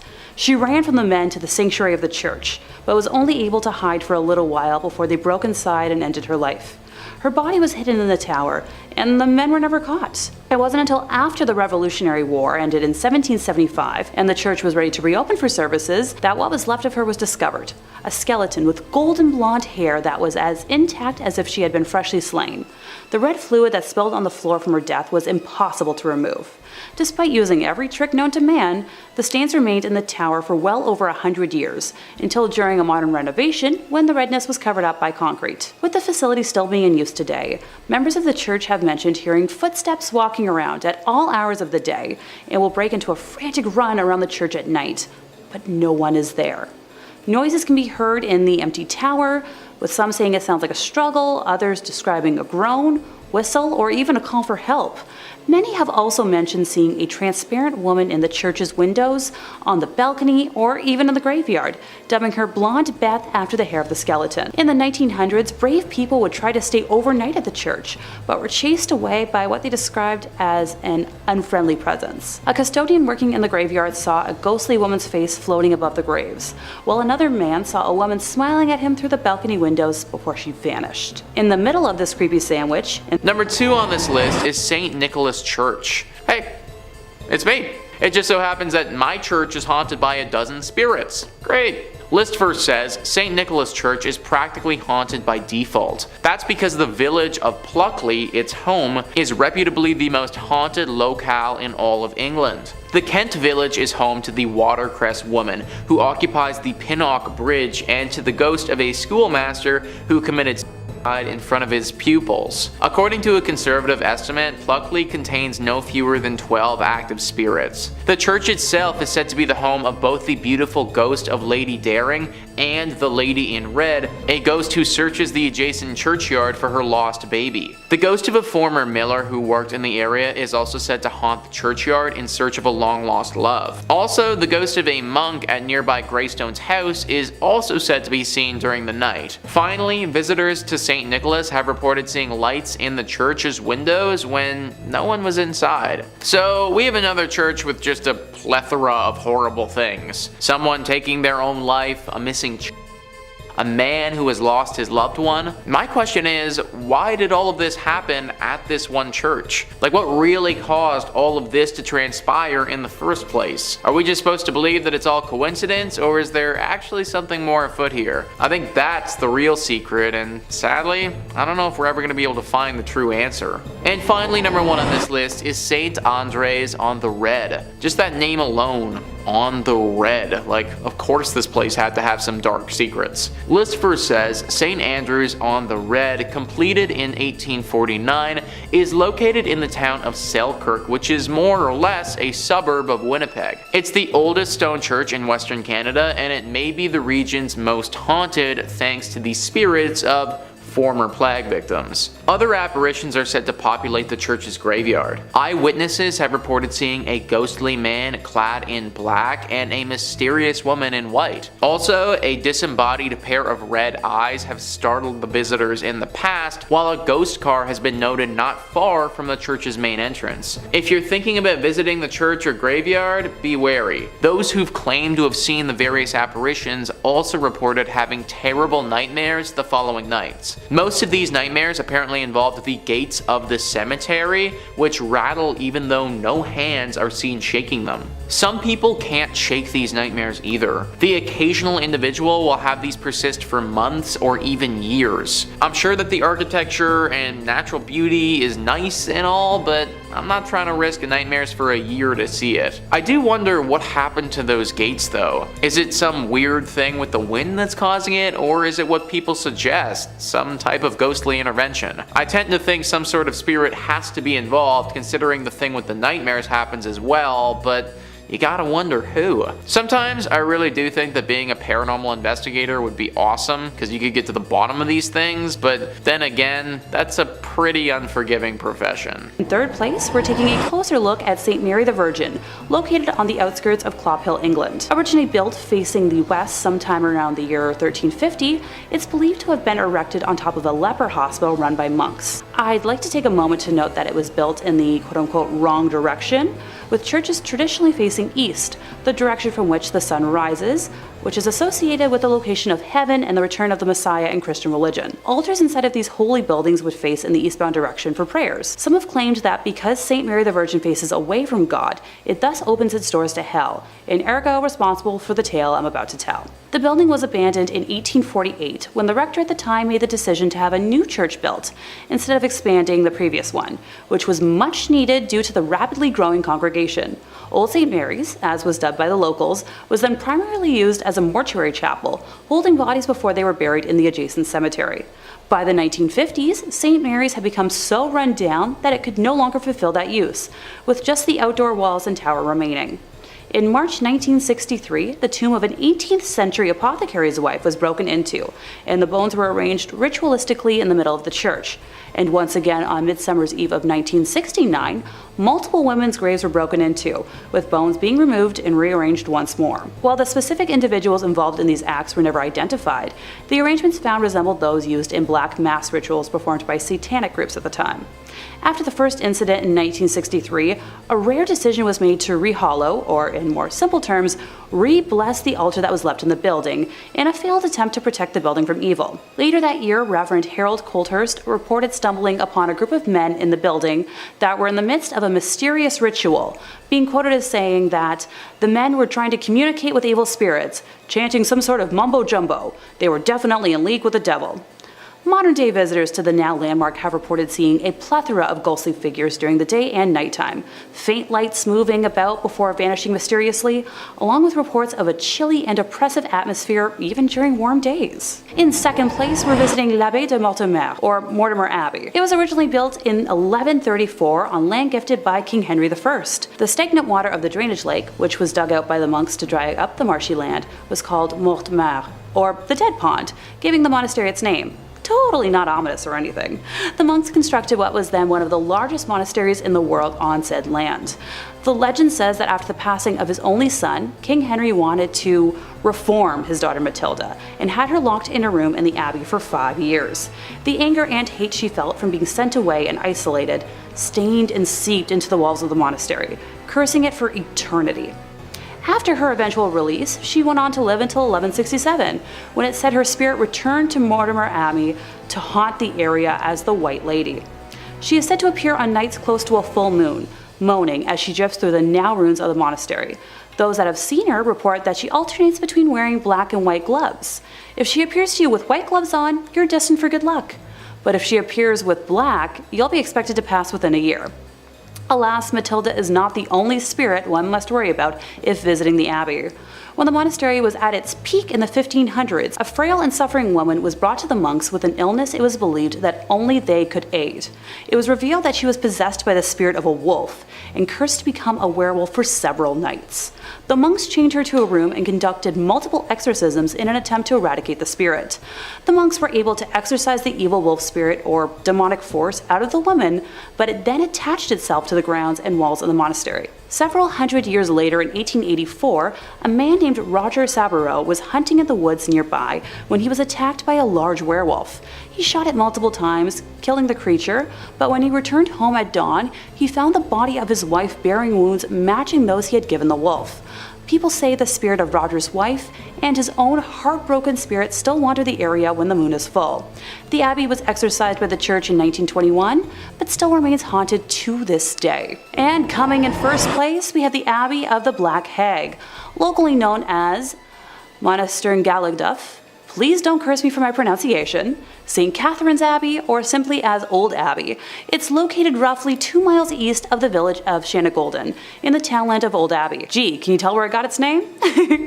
One of the earliest recorded nunneries in Ireland, with its first official record being around 1298, it was built on land donated by John Fitzthomas, and has the typical layout for abbeys of its time, with a dining hall, cells, isolated meditation areas, and other rooms still able to be identified amongst the ruins today. During the 15th century, there was a major battle for supremacy in the area between the Earl Fitzgerald and the prestigious Butler family, of which the Earldom of Ormond belonged. It got to such an extent that the local bishop was known to pray for peace between the families at masses. During one of the nightly attacks, Earl Fitzgerald attempted to get his wife to safety, but as he was pulling her onto his horse, an arrow pierced her thigh, shattering the bone and spraying red bodily fluids. As he rode on, the Countess appeared to have succumbed to her injury, leading the Earl to seek sanctuary at St. Catherine's. The heartbroken man was certain his wife had passed, so he swiftly buried her beneath the altar and continued elsewhere to find safety. As the night went on, the nuns and residents began to hear hair-raising screams and made the decision to rebury the Countess in hopes of bringing her peace. When they dug up the body, they discovered her fingers were broken and her nails had been torn off. The poor woman had been buried alive, with a very slow and torturous end of her life. To this day, it is believed that the Countess has been unable to find peace and continues to scream in anguish, waiting for her husband to save her from a fate truly worse than death. Moving slightly ahead in time, we come to the Black Nun herself. Described as one in the order that wasn't content with being humble, helping others over herself, and the servitude to God, she instead craved power. The hag had her own cell, where she worshipped Satan and performed black magic, becoming a slave to the occult. This was the highest form of blasphemy in the church, and the other nuns in the order fled the abbey, while the hag remained in her now house of darkness. To complete her rituals, the Black Nun would venture into the local community and perform depraved, lewd acts and offer sacrifices, with bones of young community members later discovered on the grounds. In modern times, visitors have reported seeing the dark, shadowy figure of a nun wandering, the feeling of being constantly watched, and a disembodied hand reaching towards them. It has been reported that flashlights cannot function in the nun's cell, and modern batteries drain too quickly to have any sort of rational explanation. And that brings us to the end of today's list, and time to either cleanse the air or just get to it and exercise the space. Hey, any chance you have some sage or holy water? No? Okay, alright, I'll find my own. Number 5 on this list is the Templo Mayor ruins. So a church is typically defined as a place for Christian worship, but let's loosen up that definition just a little bit and start thinking about it as a building or landmark where people would have worshipped higher beings. If we start thinking about it like that, then the Templo Mayor ruins can certainly qualify. Mexico has a lot of haunted spots, but this is at the top of their list for sure. Gaurav Gupta writes, this archaeological site in Mexico has a blood-soaked past. It is a haunted Aztec civilization site that has made its presence felt throughout the time. Around 4,000 people were brutally killed to please Aztec gods. The priests would cut out the beating hearts from the victims' chests and then throw their lifeless bodies on the stairs of the Aztec temple. Aztec's last emperor, Cuauhtémoc, made his last stand invading Spanish armies before he was tortured and killed. This Aztec is now a museum, and tourists report strange sensational feelings and sightings of shadow figures. 4,000 people were likely sacrificed here. That is a truly absurd amount of sacrifices. Then throw on the fact that a great battle took place here, and you end up with so much death. Needless to say, the spirits of those that passed have never really left. Glowing orbs are always spotted at this place, especially in the evening. There have been reports of these glowing orbs touching the people and transporting them to the world of the dead. They go into a hypnotic state and can't move, sort of like what happens to people in the latest season of Stranger Things, if any of you have watched that. They have a very hard time explaining what has happened to them after the fact, but they know that it was the dead. This is accompanied by a giant beam of light that flashes into the sky. There is evil here, there just has to be. All of the death that has transpired over the years has left a horrible stain on this place, and evil has congregated here. No one knows what type of evil or what spirit is behind this, this, but just know that this is a scary place that you should probably avoid. Number 4 on this list is the Ness Church. Ness Church is a Norwegian church that is no longer operating. It's a collection of ruins now and a very popular spot for ghost hunters. The ghost hunters have discovered that electronic equipment, or your standard cell phone, isn't going to do so hot in this church. For whatever reason, the second that you bring anything like that in, it just completely shuts down. If one wants to have an electronic device here, then it needs to be specifically made to withstand strong spiritual energy. The most popular myth surrounding the ghostly presence that resides here is a priest named Jacob Christian Finnegan. This was a priest who presided over this church from 1800 to 1837. Apparently he suffered a very grim fate here along with his children. It's thought that he and his children were killed by an evil gang who came through the church looting it. They killed the priest and then, ever so cruelly, bricked his children up and left them to die. This is only one variation of the tale though, because one legend actually says that the priest did this to his kids himself. Regardless of which one is historically accurate, they're both pretty bad. The screams of these children are frequently accompanied by the sighting of this priest. It's said that he will stalk those who come here and follow them around, giving them a horribly uneasy feeling. It's very likely that if you go by yourself, this ghostly priest will attack you and could do some serious damage. Maybe he wasn't evil when he was alive, but he certainly is now. Number 3 on this list is Greyfriars Kirk and Churchyard. This church is located in Edinburgh in Scotland.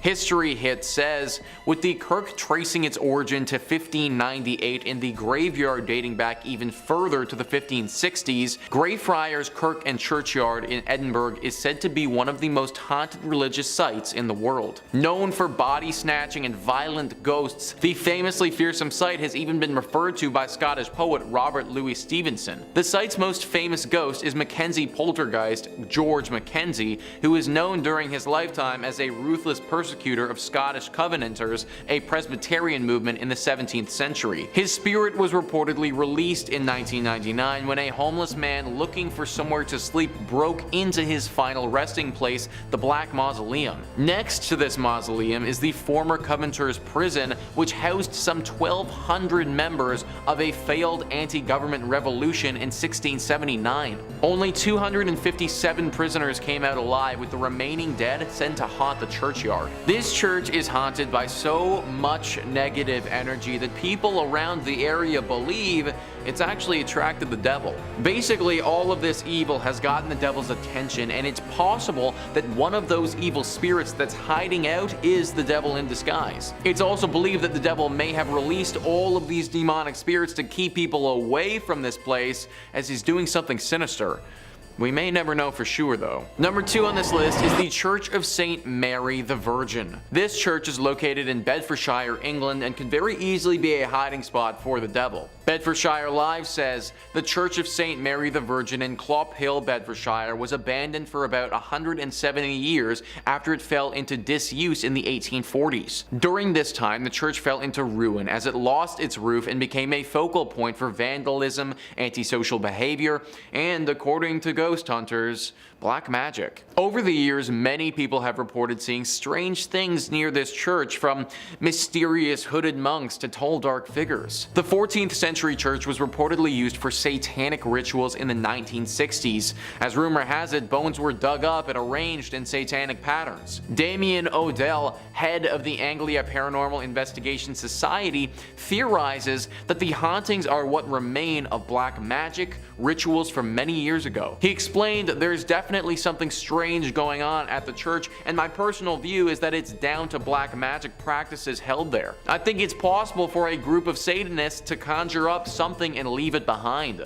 A sort of guardian or elemental. He added, if this is the case, it certainly does its job because it frightens the living daylight out of people. Other theories speculate that it's haunted because it's facing the wrong way. Churches traditionally face east, the direction from which the sun rises, which is associated with the location of heaven. However, because St. Mary the Virgin faces away from God, it's said to have opened up its doors to hell. Many locals have thought that this church is the literal church of the devil because of all the sightings and the fact that it's facing towards hell, well rather than where it should be facing. Even if it isn't the devil that is here, it's clear that there is some sort of demonic presence for sure. Personally, I would avoid this church at all costs if I was you. And finally, number 1 on this list is Egg Hill Church. Egg Hill Church is one of the creepiest and scariest churches on this list, and it's for good reason. The church is located in Pennsylvania and has seen a horrifying atrocity committed there in the past. Before I even get into the tragedy that went down here, let's just take a look at this place and how creepy it is. It's this small, barn-looking structure that doesn't look to be in good repair at all. It's got a few gravestones sitting out front of it, and it's relatively in the middle of nowhere. It looks like the sort of place where a serial killer would be lurking, or in this case, maybe even the devil. In the early 1900s, this place hosted a horrifying mass murder. The pastor of this church held a congregation, gathering everyone in the surrounding areas to this church. When they were all inside, he chained the door shut and murdered everyone. He wasn't just interested in his visitors though, because right after he was done with that, he took his own life as well. This was obviously a major shock to the community when it happened, but even to this day, it's left people baffled. The pastor apparently never showed this sick and sadistic nature in his character before, and this act of terror came out of thin air.